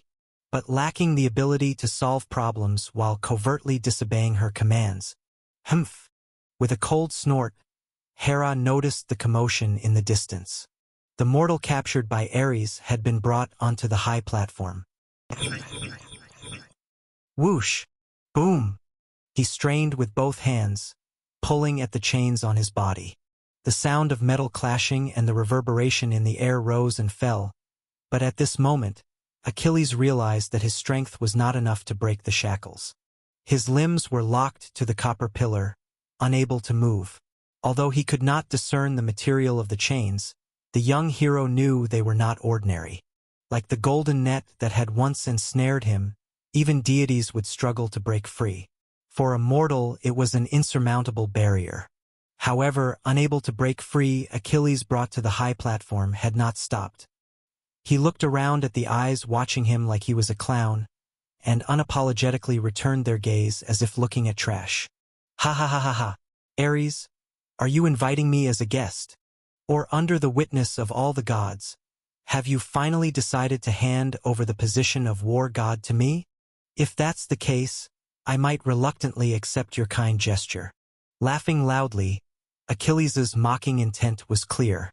Since he had fallen into an ambush several days ago, he knew this day would come. Achilles knew the power of the deities and had witnessed the might of a true divine artifact, so he knew he couldn't escape under these circumstances. But that doesn't mean he would bow and admit his wrongs, at least not to Ares. He's not worthy. Enough, lowly mortal, your mother Thetis gave you divine blood, but your father's inferior bloodline has tainted it, leading you to commit unforgivable sins. Divine blood from the all-gods is no reason for your recklessness. Tantalus is still serving his sentence in the underworld. And you, too, must pay the price. Ares, with righteous indignation, loudly proclaimed the criminal's fate. However, seeing Achilles wanting to say something else, he quickly waved his hand. A few days ago, he had brought the other to Aphrodite, but the goddess of beauty had him prepare an elaborate execution to punish this mortal. Ares did not understand why she wanted this, but Aphrodite considered it an indispensable ceremonial sense. So the war god had no choice but to agree. Despite this, it was still wise not to argue with the other party. After all, no matter what, the fact that he had suffered at the hands of Achilles was truth. Bring forth the execution. With a gesture, in the next moment, Ares' true strength unfolded. His mighty divine power, under his authority, coalesced tangibly and then wrapped around the swords placed to the side. In just an instant, these weapons, already of extraordinary material, now possessed the strength to cleave celestial bodies and tear apart the earth's layers. Even without being wielded, the gods could see the cloud layers near the mount of the gods rolling like waves. 1,000 cuts, this was the death Aphrodite had requested. Because Achilles had severed her arm, she also wanted him to endure the same cruel torture. She had even prepared, after this human's death, to bind his soul deep in the underworld, where he would be hacked by axes during the day and restored by night. Thus, day and night, endlessly, to serve as a warning to the mortals of the mortal realm. Yes, your highness. Once Ares gave the command, 2 ethereal attendants stepped forth. They were beings who had once worshipped the war god and now came here in the form of spiritual bodies, bolstered by Ares' divine power. The 2 first saluted the many watching deities, then picked up the swords nearby. Blasphemer, meet your death. Feeling immense strength within them, as they looked at the restrained Achilles, they poured all their might into their strikes. However, watching the coming blades, Achilles laughed heartily, as if he did not regard them at all. Swoosh! Thud! A swooshing sound passed, followed by a loud crash. Like striking a giant bell, the swords were sent flying back. The executioners could not react in time and were hit by the rebounding weapons. In an instant, the weapons, bolstered by divine power, shattered them. Not even a scream lingered in the world. Ah! Ares, is this your punishment? Indeed, you can't overwhelm me in the mortal realm, and on Mount Olympus you still can't overwhelm me. Whoosh! Seeing this outcome, the crowd was in an uproar. Listening to Achilles' laughter, Ares couldn't help but shout loudly, "Silence! Bring me my bow!" Although not renowned for archery, the war god's skills were somewhat proficient. Receiving the longbow, Ares drew it fully, then released. A huge gust broke through the air, as if splitting hundreds of miles of clouds in half. However, the next moment, an arrow capable of piercing divine bodies struck Achilles and emitted only a clang sound, unscathed, as if it had struck an inanimate object. However, this time, many deities noticed something unusual.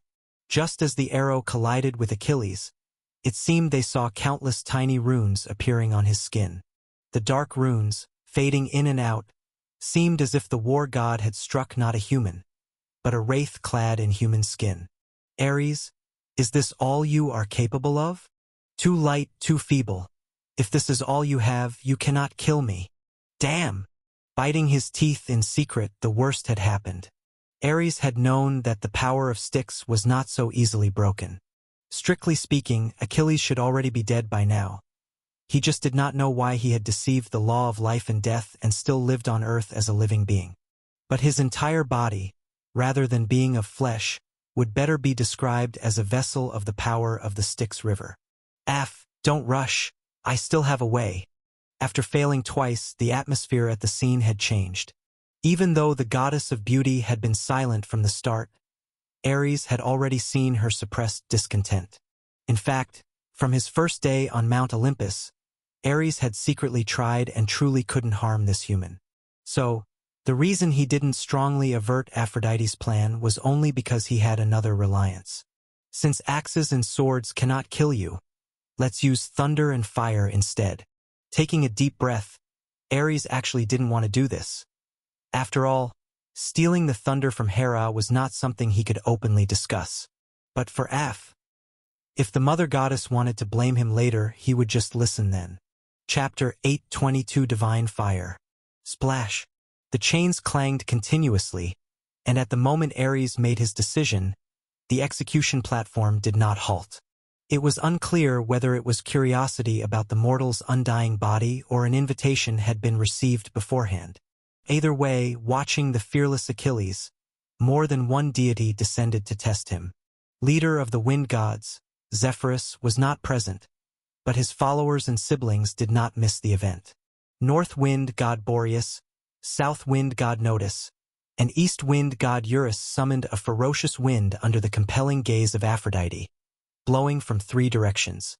The divine winds together raised boundless dust and smoke, and for a moment, the sky of Olympus appeared entirely chaotic, with no clear colors visible. As near sovereignties themselves, the 3 wind gods together created a divine wind that turned many spectators pale. However, after blowing for half a water clock's time, when the divine winds ceased, Achilles remained completely unscathed. With the wind gods' attempt proving fruitless, gods of the underworld took their turn. Since secretly following the orders of the Lord of Darkness and sending the golden apple at the behest of Zeus, a deity of the underworld knew they would no longer be trusted by Hades and came to Mount of the Gods. The Olympian gods did not favor the gloomy underworld deities, who also could not blend into the circle of surface deities. Now, to demonstrate their powers, they naturally didn't hold back. Moros inflicted calamity upon Achilles, attempting to plunge him into misfortune. However, the goddess quickly realized in shock that the mortal before her was neither alive nor dead. His fate of life was not here, and his fate of death was not affected. This did not mean that fate had no effect on him, but at least Moros's power was not enough to accomplish it. Helpless, she had to be the first to step back. Moros gave up, and quickly following were the god of destruction, Ker, and the god of rot, Oasis. The latter tried to use his divine power to corrode Achilles' body, lowering his defenses, while the former picked up a sword blessed by the deity of war and slashed at the bound hero. Both underworld gods gave their all, but when they struck Achilles, what remained was only a sound like metal clashing. As the dust settled, the young hero was still completely unharmed, even casting a mocking look at the gods above.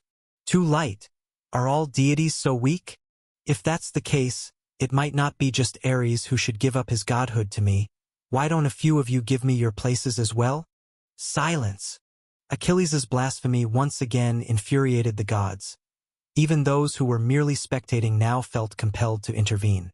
However, no matter the strength or divine power, it all failed to break the body soaked by the waters of the Styx. The only one who made any impact was the rainbow goddess, Iris, as her summoned rainbow momentarily dazzled the hero's eyes, blurring his vision. But faced with omnipresent light, Achilles merely closed his eyes, forcing Iris to retreat without success. At that moment, although the Styx still flowed steadily in the underworld and had never reached the land above, all present deities were not only shocked but aghast. Before acting, they could freely mock Ares for his incompetence. But after taking action, they understood the challenge of this mortal and the power of the Styx.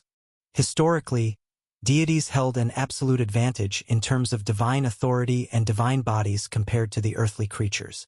The so-called demigod, who never commanded divine authority yet still borrows the term god, is due to their physical parity with deities. Thus, throughout the past, the gods weren't strangers to encountering humans with physical prowess even surpassing deities and had grown accustomed to such. But no matter how strong a body, there is ultimately a limit.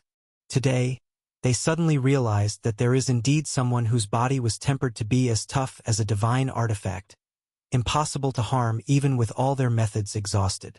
Ha! This is good. All this effort to invite the gods, and if we can't kill this human in the end, the joke's on us. Ah, ibelong dislicaras. What capabilities does he have? If he were not the son of the heavenly empress, what rights would he have to marry Aphrodite? Indeed, if this mortal lives through this, every day he survives is a day Ares should be ashamed to show his face in the world. You're thinking too much, the war god's skin is thick. And it won't come to that regardless with the divine king and heavenly empress covering for them. However, if it truly comes to that, even his majesty will find it disgraceful. A wave of murmuring spread among the gods. Most were scoffing at Ares, with only a few genuinely concerned about Achilles' fate. After all, a human who blasphemed the gods like him was rare, but not unheard of. After all, the son of Zeus had been much worse, and his end was miserable. Thus the gods naturally weren't too outraged. What a bunch of opportunists! Muttering sourly, hearing the surrounding noise, Ares' expression darkened. Forget it, it seems common measures won't work. Ares sneaked a glance back, but evidently saw nothing. Not to mention that the location where Hera and Hestia were situated was a distance from here. Even if it wasn't, as long as there was an intent to conceal, it would be difficult for them to be noticed on Mount Olympus. Chapter 8:23 Divine Fire _2. Enough, Achilles. Do you really think I have no way to deal with you? Taking a deep breath and looking at the hero bound on the high platform, Ares finally spoke. Without waiting for a response, as his voice fell, he took a step forward and then raised his right hand high. In the next instant, clouds filled the sky above Mount of the Gods, and thunder fire rolled like serpents, carrying the might of annihilation. Rumors say that throwing a giant rock from Mount of the Gods takes 9 days and 9 nights to reach the earth, and from the base to the peak you can see 9 cloud layers. There shouldn't be clouds at the peak of Mount of the Gods. Yet, under this powerful force, they appeared out of nowhere, enveloping the summit. In that moment, Achilles, who had been reckless before, seemed to sense some threat and couldn't help but look up at the sky with a serious expression. Lightning, the authority of the sky to punish living beings, a great power said to be held only by the divine king and the heavenly empress, was now unexpectedly present here. Although Achilles always trusted in his undying body, he felt somewhat nervous now. His teacher had once said that if there was anything in the world that could harm him, it would only be a power related to the primordial deities. And the power of the divine king was undoubtedly one of them. Ha ha ha! Are you finally afraid? Struggling to control the stolen thunder. In this moment, Ares felt the changing gazes of all gods. However, no matter what, that was a matter for the future. Just looking at the mortal's expression, he knew this time his fate was inevitable. Thunder, aid me! With a loud shout, as if dragging down the sky itself. After a moment of silence, a purple-red lightning bolt fell from the sky. The thunder, filled with the intent of destruction, instantly struck the center of the stone platform, enveloping Achilles in its entirety. It seemed like just a breath, yet also as if a long time had passed. No one knew how much time elapsed in that moment. Apart from a few exceptions, almost no one could see exactly what was happening on the platform covered in chains. They could only feel a cold and constant power that seemed to flicker for an instant, followed by an almost inaudible roar. "Is he dead?" Atop the mountain, Hestia subconsciously asked. "Of course, he isn't." After a moment of silence, Hera said expressionlessly, "Then you." "I'm naturally watching." Speaking faintly, Hera then fell quiet. Failure, it was true. Ares wasn't her. Even if he could use the stolen thunder through the father-son connection, he couldn't wield the true power of its authority. But in the brief clash just now, Hera clearly discerned the reality of the Styx River's power. This power was indeed strong, especially since the connection with the underworld's origin gave it a quality that was unattainable to most deities. Yet, this was not the underworld after all, so there was no need for Zeus to intervene personally. She could handle this mortal herself. As long as she used the authority of the heavenly empress to cut off Mount of the Gods' link to the underworld, she could whittle away the Styx River's power with arrows of thunder. However, Hera didn't plan to do so, at least not now. After all, that fool Ares, for a woman who never regarded him, dared to steal the strength of his mother goddess. "You bastard! After dealing with Athena, you're next." She didn't say it out loud, but Hera's eyes already looked dangerous. "Aphrodite, you won't keep gloating forever. Is he dead?" Upon a chair adorned with flowers and gemstones, Aphrodite posed the same question. Yet no one present could answer her. Time passed minute by minute, and only when the lingering thunder that filled the area finally dispersed, could the gods see the scene within. There was no ash, no dismembered limbs, only Achilles' mocking smile. "Divine King, is this all?" "Ah!" His unrestrained laughter echoed across the sky. In that moment, any illusion of the so-called Divine King's power instantly shattered. Achilles had always believed in Zeus' immense strength, only to find it was nothing special after all. The thunder said to be capable of destroying the earth proved utterly ineffective against his undying body. Crack, crack, crack, crack. With force in his arms, the chains began to strain and nearly snap. Even though these were chains specially prepared to bind deities, they became fragile under the alternating heat of lightning and the chill of the Styx River. Watching this scene, Aphrodite, who had contained her anger all day, could no longer hold back. She stood up fiercely, her angry gaze fixed in Ares' direction. Indeed, this guy could never do anything right. Fortunately, she had long been aware of that. "Aph, listen to me. I discussed this with the mother goddess. Enough.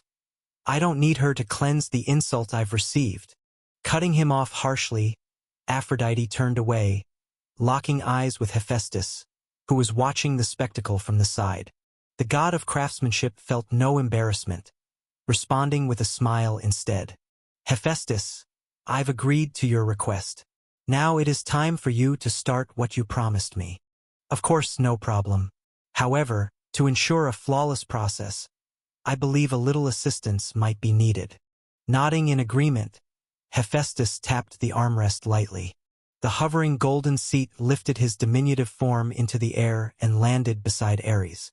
"I wonder if you could share a portion of this thunderous power you've borrowed.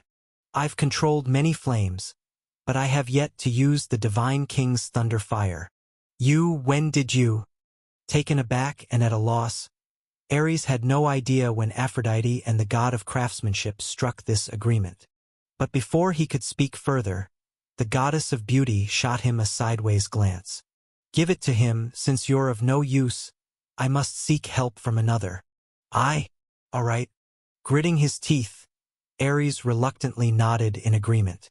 "But Aph, you have to tell me what you're planning to do." "It's simple." Aphrodite remained silent, But Hephaestus volunteered an explanation. You see, you couldn't capture this mortal, but my golden net did. So naturally, she thought to let me handle the problem you couldn't solve. As for the method, it's not my idea, but her request. Aphrodite believes that since the Styx is a river of the underworld, its power should be countered by that of the heavens. If a single day's power is inadequate, then the long-lasting strength of a deity will oppose it. So she asked me to take action, borrowing the god of sun's temple as the venue, using the fire from the divine chariot to temper this mortal's flesh. Of course, if we can add thunder fire to the mix, it would be perfect. What makes us gods is our authority and eternal life. Should one day fail, we try 10 days. If 10 days are not enough, then 100 days. Unless the power of Styx from the far underworld can continue to deplete in this manner, one day, this mortal will be refined by me. His body will be forged into an object, his soul entrapped within, henceforth for 10,000 years, until the very end of eternity. Chapter 8:24. Receive the sword. After a fruitless day, it was only at sunset that Achilles was finally bound by the golden net and taken to the palace belonging to the god of sun.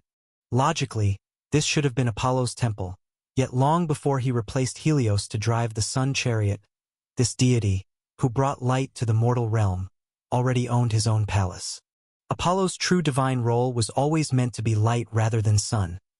Although the two are so closely linked, he still preferred to reside in his own temple. Thus, the former hall of Helios stood empty, save for the sun chariot parked there. Not a single silhouette was in sight. This is also why Lord Apollo readily lent the temple to Lord Hephaestus, because he never dwells here.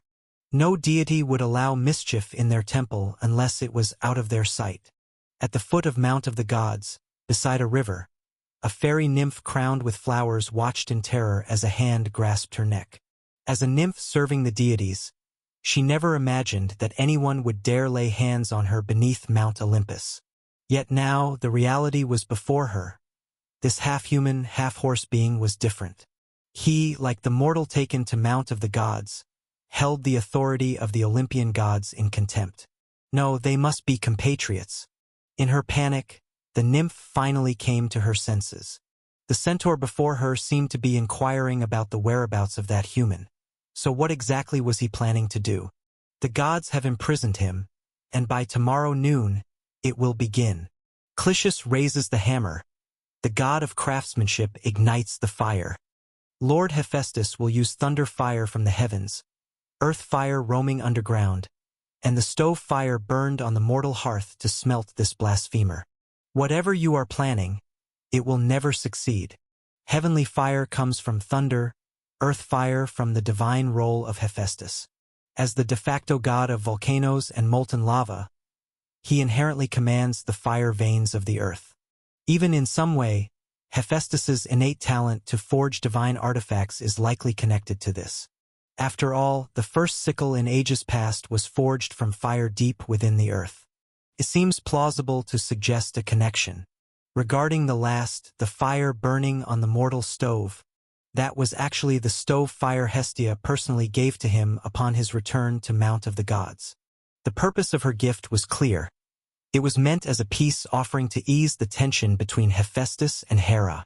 It was evident, however, that once again Hestia's intentions were unmet. Heavenly fire, earth fire, and stove fire. Impressive, Hephaestus, truly worthy of your fame as the god of craftsmanship.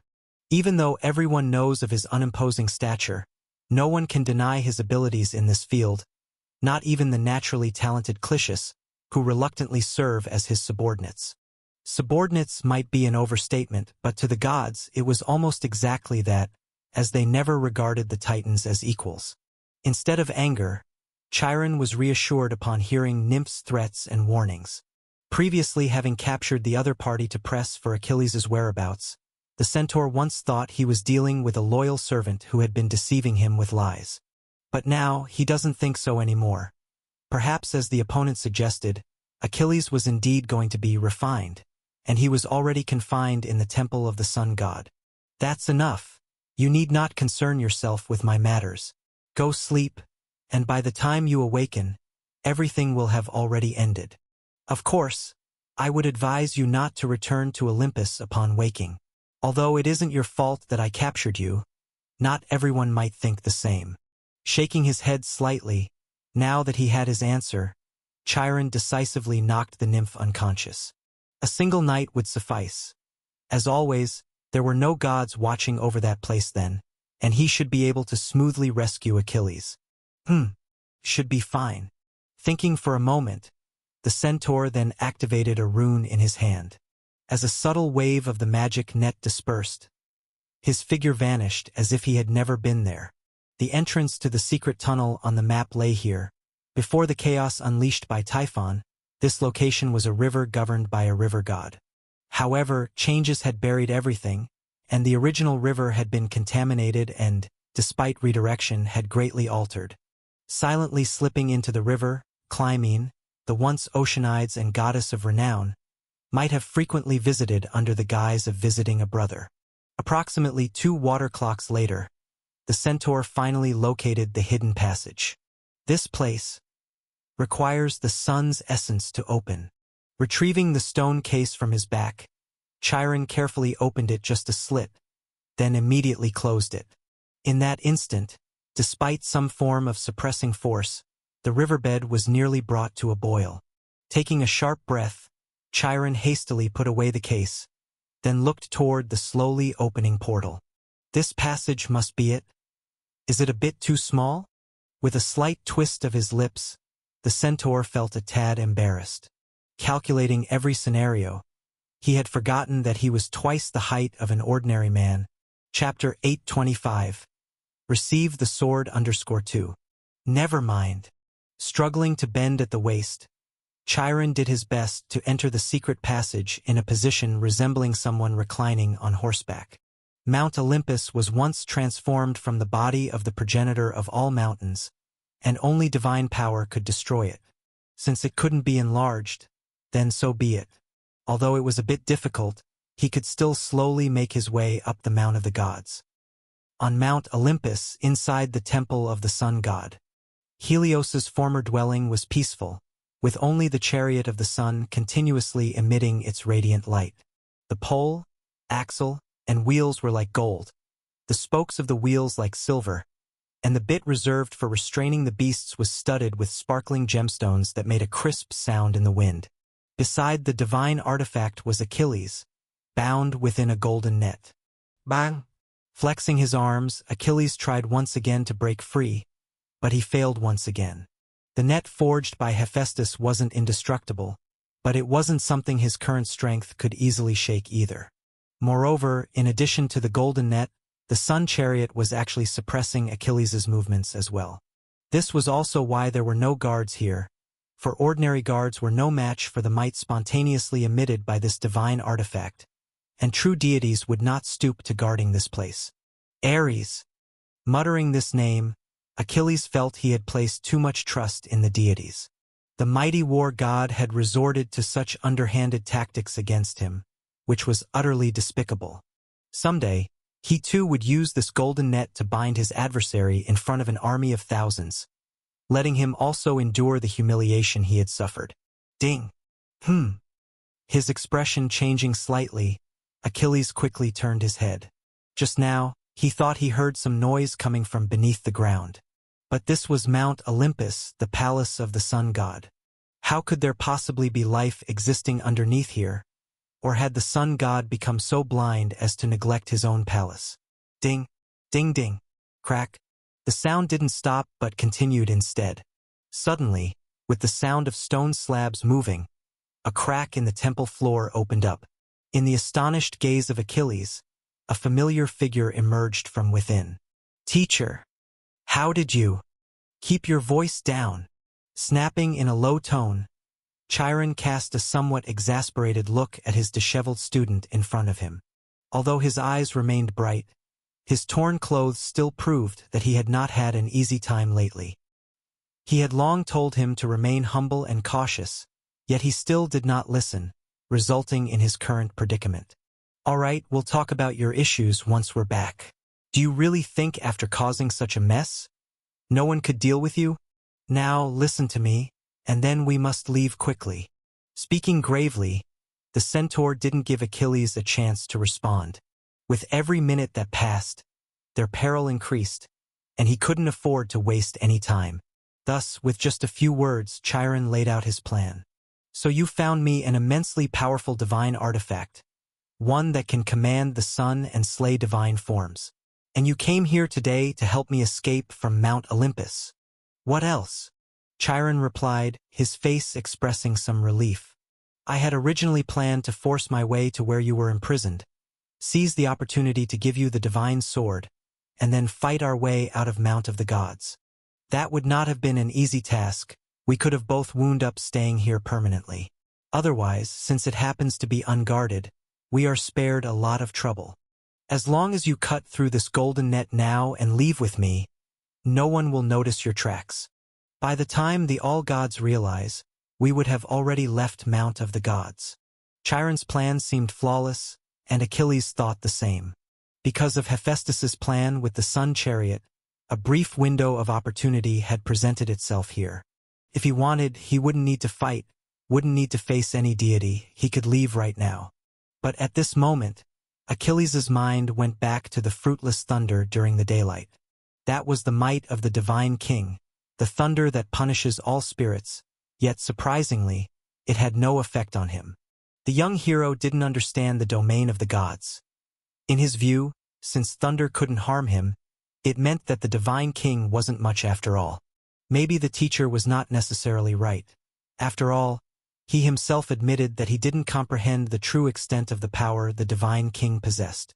"Teacher, let me take a look at this sword first." A moment of silence passed before Achilles spoke in a low voice, and Chiron, not finding this unusual, simply tossed the stone casket from behind him. The light of the sun god's chariot could have prevented anything from coming close to Achilles, but the stone casket showed no reaction to the light. Thus, watching the casket fall before him, Achilles reached out his hand. The lid of the stone casket was shifted inch by inch, and the young hero felt a boundless heat wave rising over him. Skin, organs, flesh, bones. Without color, without shape, unobservable, untouchable. It was as if he were in the center of the great day, scorched by endless light and heat. If it had been any other being, they would have been in unbearable pain, even if immortal by this moment. However, Achilles was the exception. He reached into the stone casket as if he didn't feel anything at all.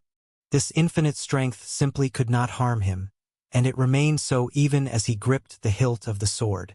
"Is this the sun?" His right hand didn't retract, although Achilles knew that with just one swing of the sword, he could slice through the golden net, and with another, bring down the temple. The divine artifact from the 9 realms, now bearing the power of Chaos's sun, had grown even stronger, and subconsciously, the young hero felt like he understood so much more.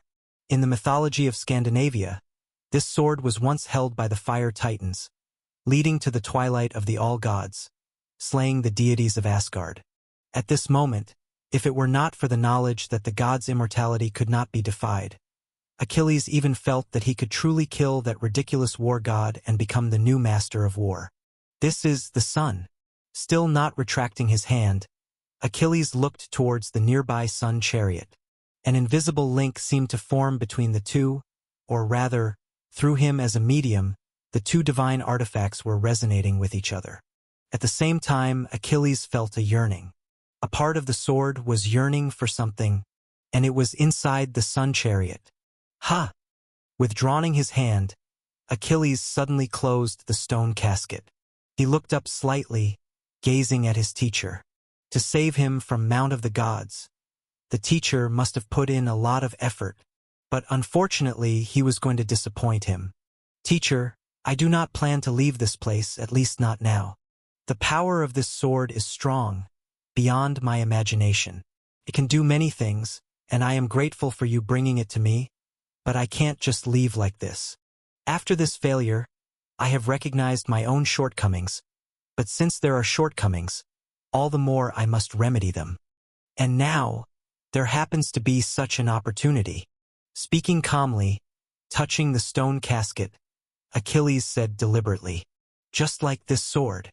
It was once damaged and then reforged in flame, and this time I will be the same.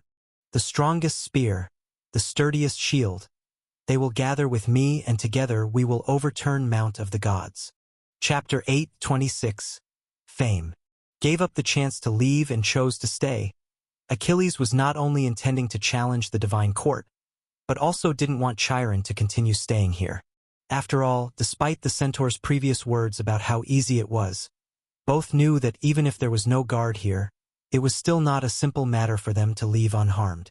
Nobody knew when all gods would discover Achilles' escape, maybe a day, maybe just a moment. And once discovered, perhaps he could rely on his Vajra body, but Chiron might not be able to leave. In that case, it was better to let the teacher leave first. For this grand drama, leaving him alone would be enough. Reckless, Achilles, what do you think this place is? And what kind of person do you think the Divine King is? Don't think that just because you've learned some skills you can act with impunity. There are countless beings in this world more powerful than you. If the Divine King is enraged, you have no chance of survival.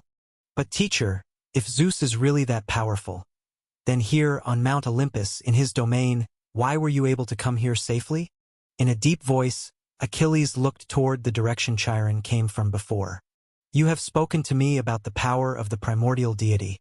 But if this is true, I could never leave, because such a powerful deity would not overlook what is before them. And if this is false, then let me pierce through his powerful lies. No matter the outcome, I will not regret it. Besides, if I cannot even defeat the two alternating divine kings, how could I overturn the destiny of dying in war? Silent, Chiron was touched by Achilles' last sentence. Yes, he had almost forgotten that his student bore such a prophecy, and it was precisely for this reason that the centaur allowed him to leave. Moreover, at this moment Chiron himself was wavering. During the battle against Typhon, he hid in Silver Moon City and did not see the battle between the Divine King and the ancestor of 10,000 demons. But as early as the turning point of the second epic, he had seen with his own eyes the might of the former Divine King.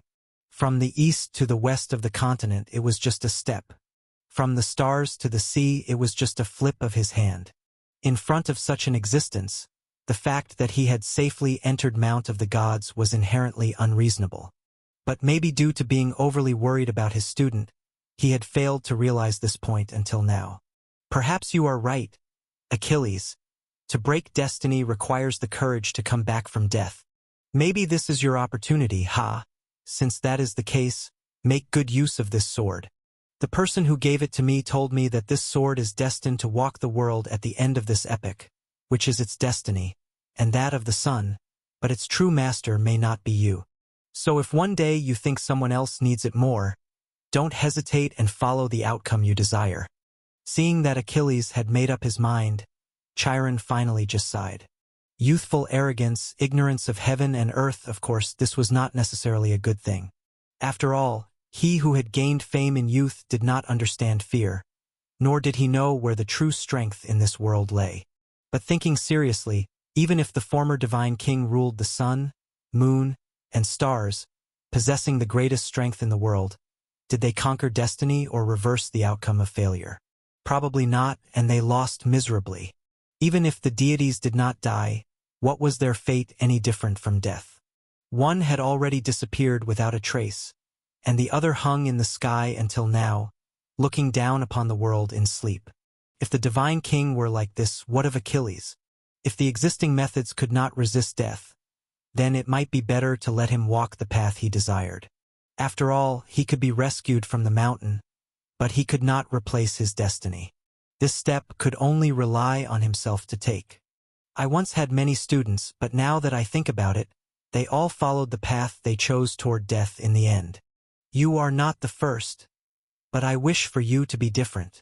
Of course I will, teacher. Perhaps war is indeed my calamity, just like Ares' vows.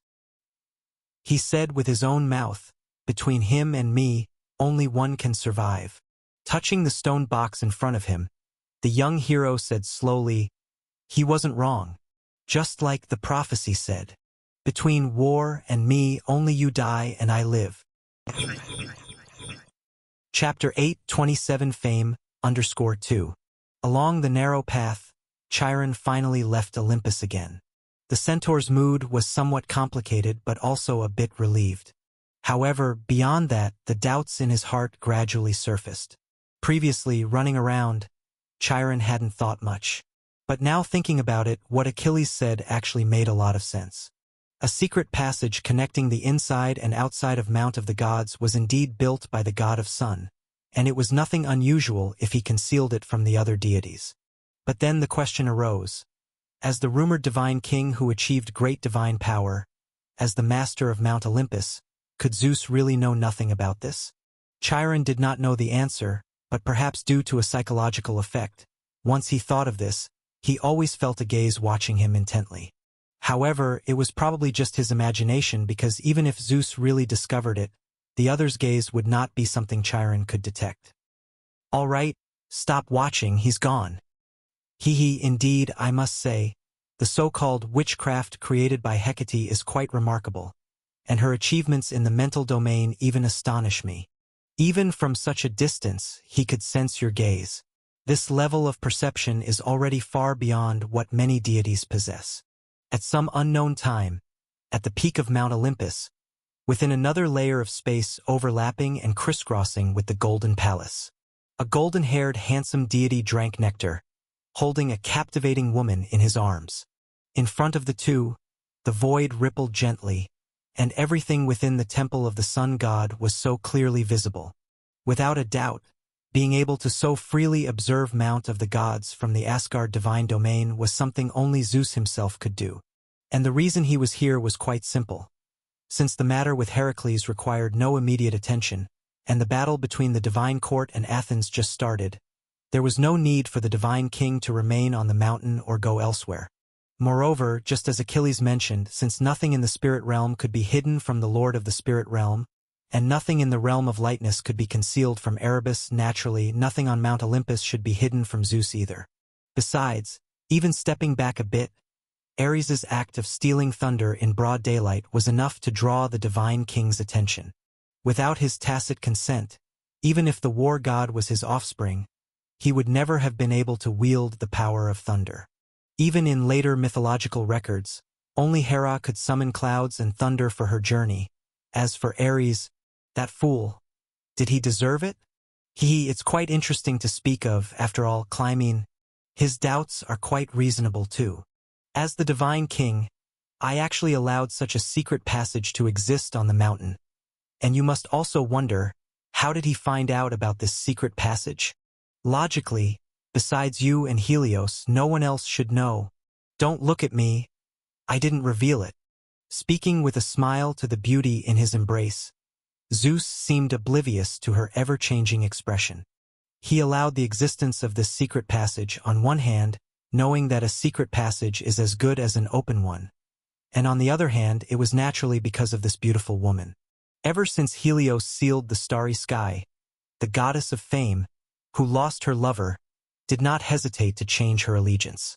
To this day, Zeus still remembered this woman sobbing about her miserable experience before him, narrating how the god of speech was useless and how Helios had deceived her emotions.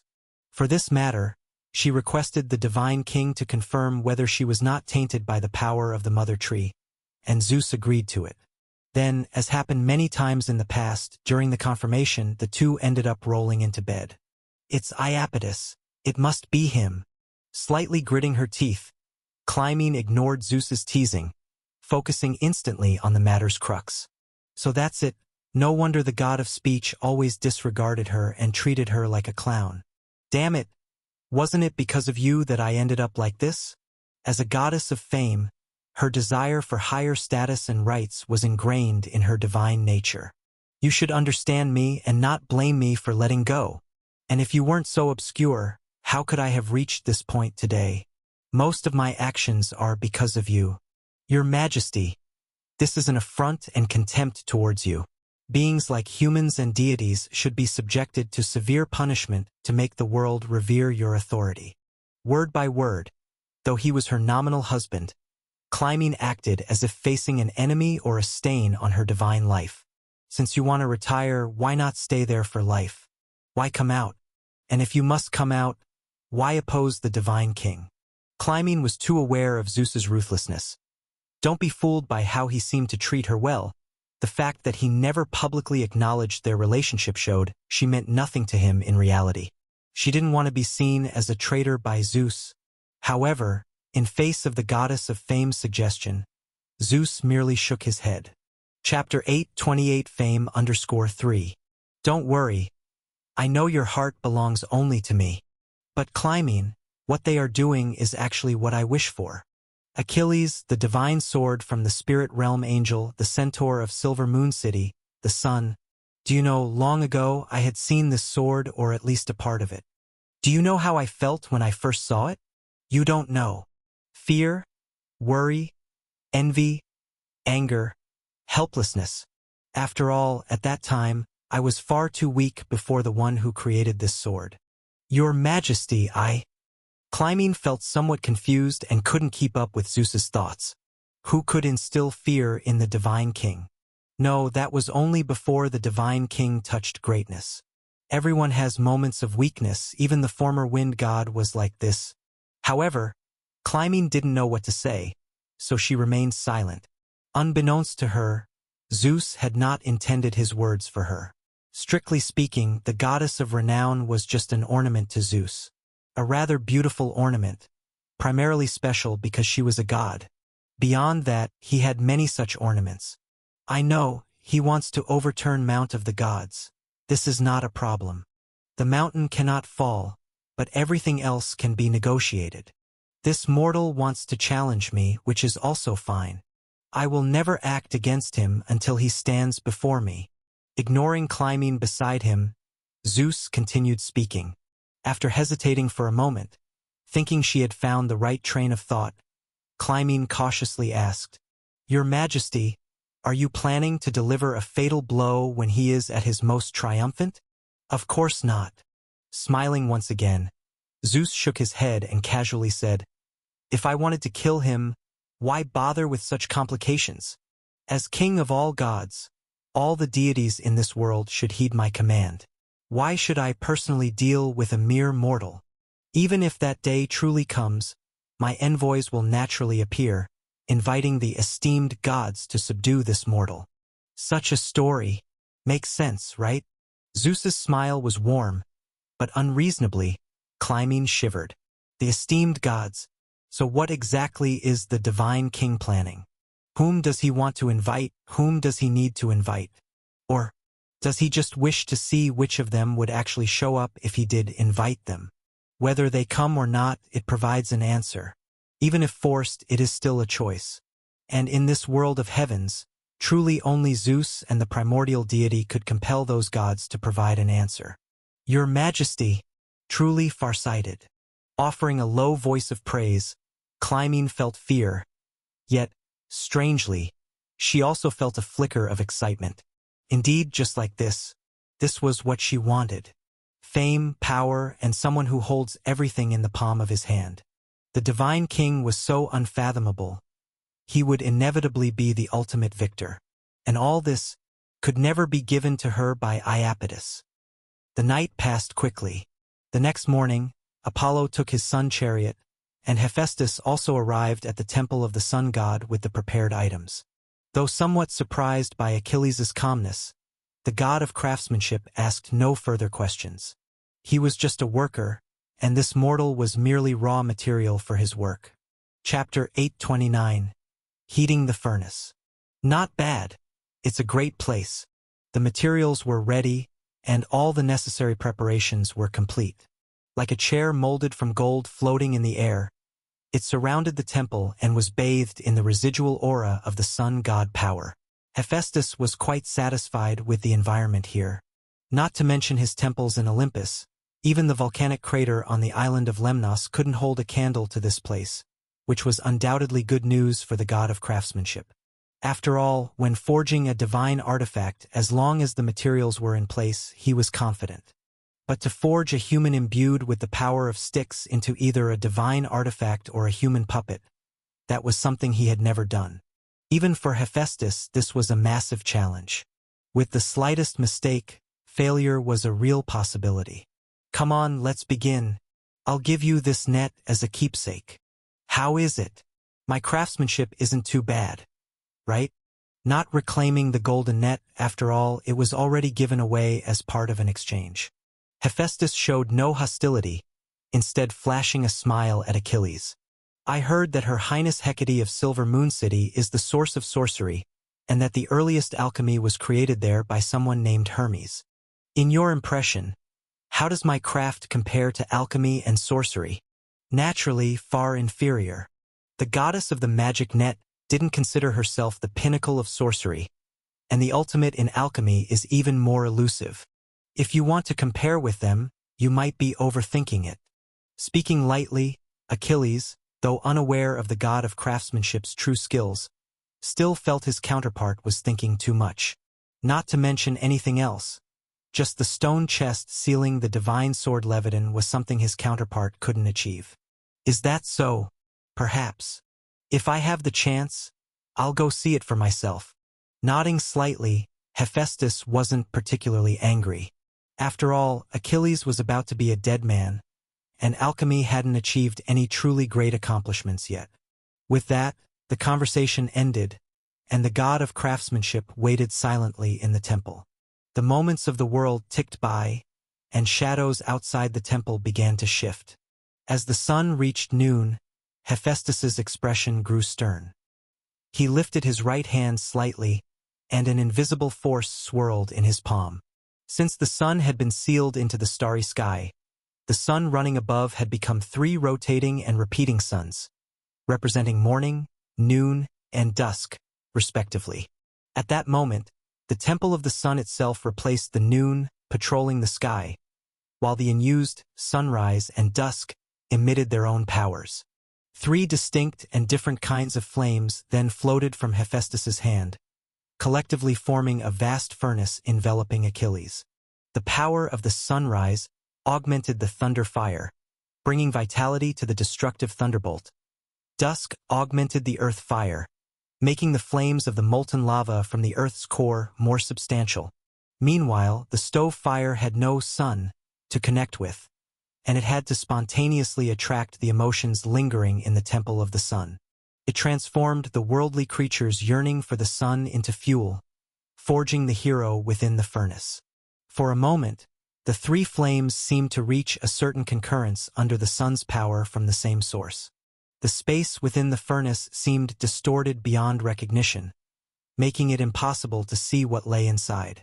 But in the next instant, Hephaestus felt a wave of cold seeping out from the furnace, chilling him to the core. Styx! What a pity. If Styx didn't so reject the divine nature, I would have truly liked to use its water to quench the fire. His expression changed slightly, only to relax again.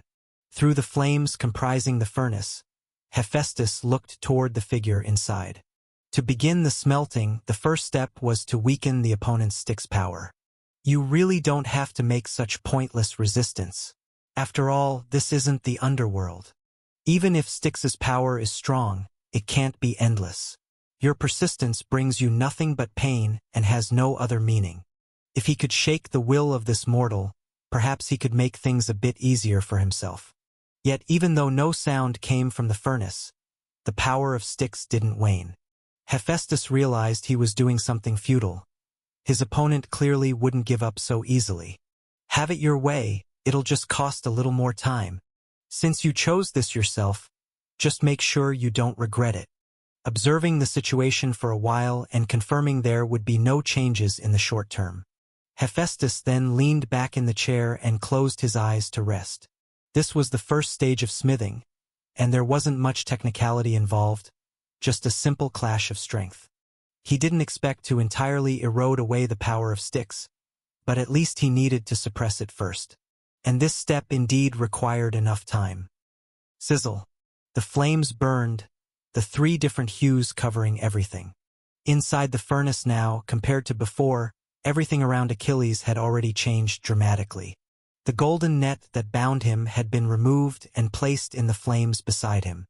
3 different flaming halos surrounded the hero, constantly clashing with the eerie blue aura. It was the power of Styx that was mutually wearing them down, and just as Hephaestus said, Achilles indeed gradually felt some pain. Yet such level of pain was obviously not worth mentioning. Sitting in the center of the furnace, Achilles waved his arm, and the previously flickering stone chest appeared before him.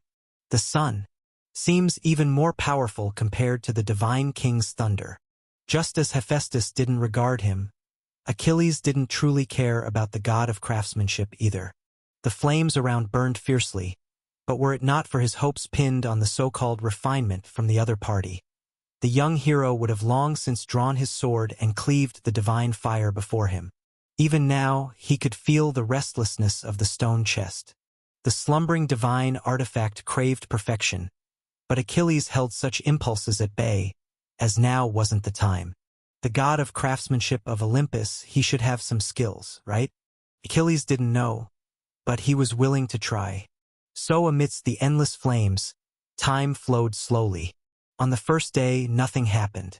Even though he consciously restrained the Styx power within, Achilles couldn't actively control it. It merely protected its host passively, rather than becoming part of his strength. In times of threat, it served as an unbreakable shield.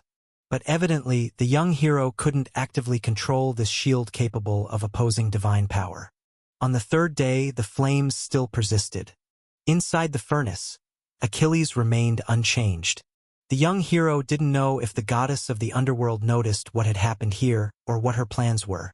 But at least so far, the power within him hadn't diminished, steadfastly resisting the divine flames. On the 7th day, finally, a change occurred. Some unfamiliar materials were cast into the furnace from the outside, landing beside Achilles. In an instant, they were easily reduced to ashes by the flames and then absorbed into his chest as dust. Achilles felt his blood coursing faster, seemingly growing stronger, and perhaps more acute. These are supplements for you, to strengthen your body, as you should have already felt. They're a formula tailored specifically to your constitution. It would be deadly poison to any other creature. But in your case, it could instead unlock deeper potential. Hephaestus's voice came from outside, his tone unchanged from before. Strengthening this human body was also part of his crafting plan. Then continue. Accepting everything, Achilles took it in stride. On the 14th day, having gradually grown used to the daily falling dust, Achilles noticed something new again. This time, the materials that fell into the furnace resembled some sort of oily liquid. As it hit his body, the young hero felt as if he had regained some sense of life. The power of Styx seemed to truly not recede, but more deeply integrated with him. But on the surface, it manifested as the diminishing of the cold barring the divine fire, and some warmth approached him. Bring it on. Unchanging in expression, the young hero knew the god of craftsmanship's intention. The power of Styx might resist external forces, but by applying pressure through divine fire outside and using such special materials, he could gradually merge with the power of Styx. At that time, he might remain undying. Perhaps even harder to hurt than before, yet possibly also exposing unknown vulnerabilities. Hephaestus, seems he does have some skills. But if this is all there is, then it's probably far from enough. Vaguely expectant, Achilles awaited amidst the flames. It was a danger and an opportunity. To conquer death, every ounce of strength was necessary accumulation for him. Clang, clang, clang. The bells tolled. Another day passed on Mount Olympus. Since Hephaestus went to the Temple of the Sun, 48 days had gone by in the blink of an eye. In the days prior, even asking each day, the war god only received the answer of quiet waiting. That arrogant mortal had remained unmoved under the divine fire, showing no signs of being refined. Until days passed, Ares had at one point considered advising Aphrodite to give up. However, by the evening today he finally received good news. Regarding the crafting of that mortal, the god of craftsmanship had made groundbreaking progress. At this pace, he wouldn't take long to succeed. You've received the news too, right? In good spirits, the war god knocked on the doors of the temple of the goddess of beauty. Due to previous errors, Aphrodite hadn't paid attention to him for quite a while. Fortunately, the news today finally showed improvement. Even without the mother goddess's help, that damned mortal couldn't hold out any longer. Of course, I know, because if I counted on you, I probably wouldn't achieve anything. Giving him a sidelong glance, Aphrodite immediately discerned Ares's intention. Recently, she had slightly ignored him, though this nominal husband was a bit incompetent. He did have some utility in the end. The goddess of beauty knew that scolding him wasn't an issue, but she still had to make him feel somewhat accomplished. Like gambling among mortals, losing money was fine, but you couldn't always be losing. Let the first person win, then draw in the observers to step up to your gambling table, and have the subsequent followers lose a round. When they lamented, offer them another chance to win, securing those who remained contentedly, while regretting those who left. Thus, through this back-and-forth tug-of-war, she controlled victory and defeat, ensuring participants would never leave the game. The mortals' gambling was indeed like that, and dealing with gods like Ares was no different. I'm tired. Speaking flatly, Aphrodite turned to walk into the temple. Seemingly unwilling to converse, yet she hadn't evicted him from the temple. Seeing this, Ares's eyes brightened, quickly following her. Wait for me. As night deepened, the moon hung high. The fires of the temple of the sun were still burning, the temples of the gods eternally aflame. The divine mountain often blurred day and night. Today was no different. This night would be long, very long. Chapter 830. Shattering the Mountain. On this day the night was deep. The moon moved across the sky. Two silhouettes hung upon the annual wheel.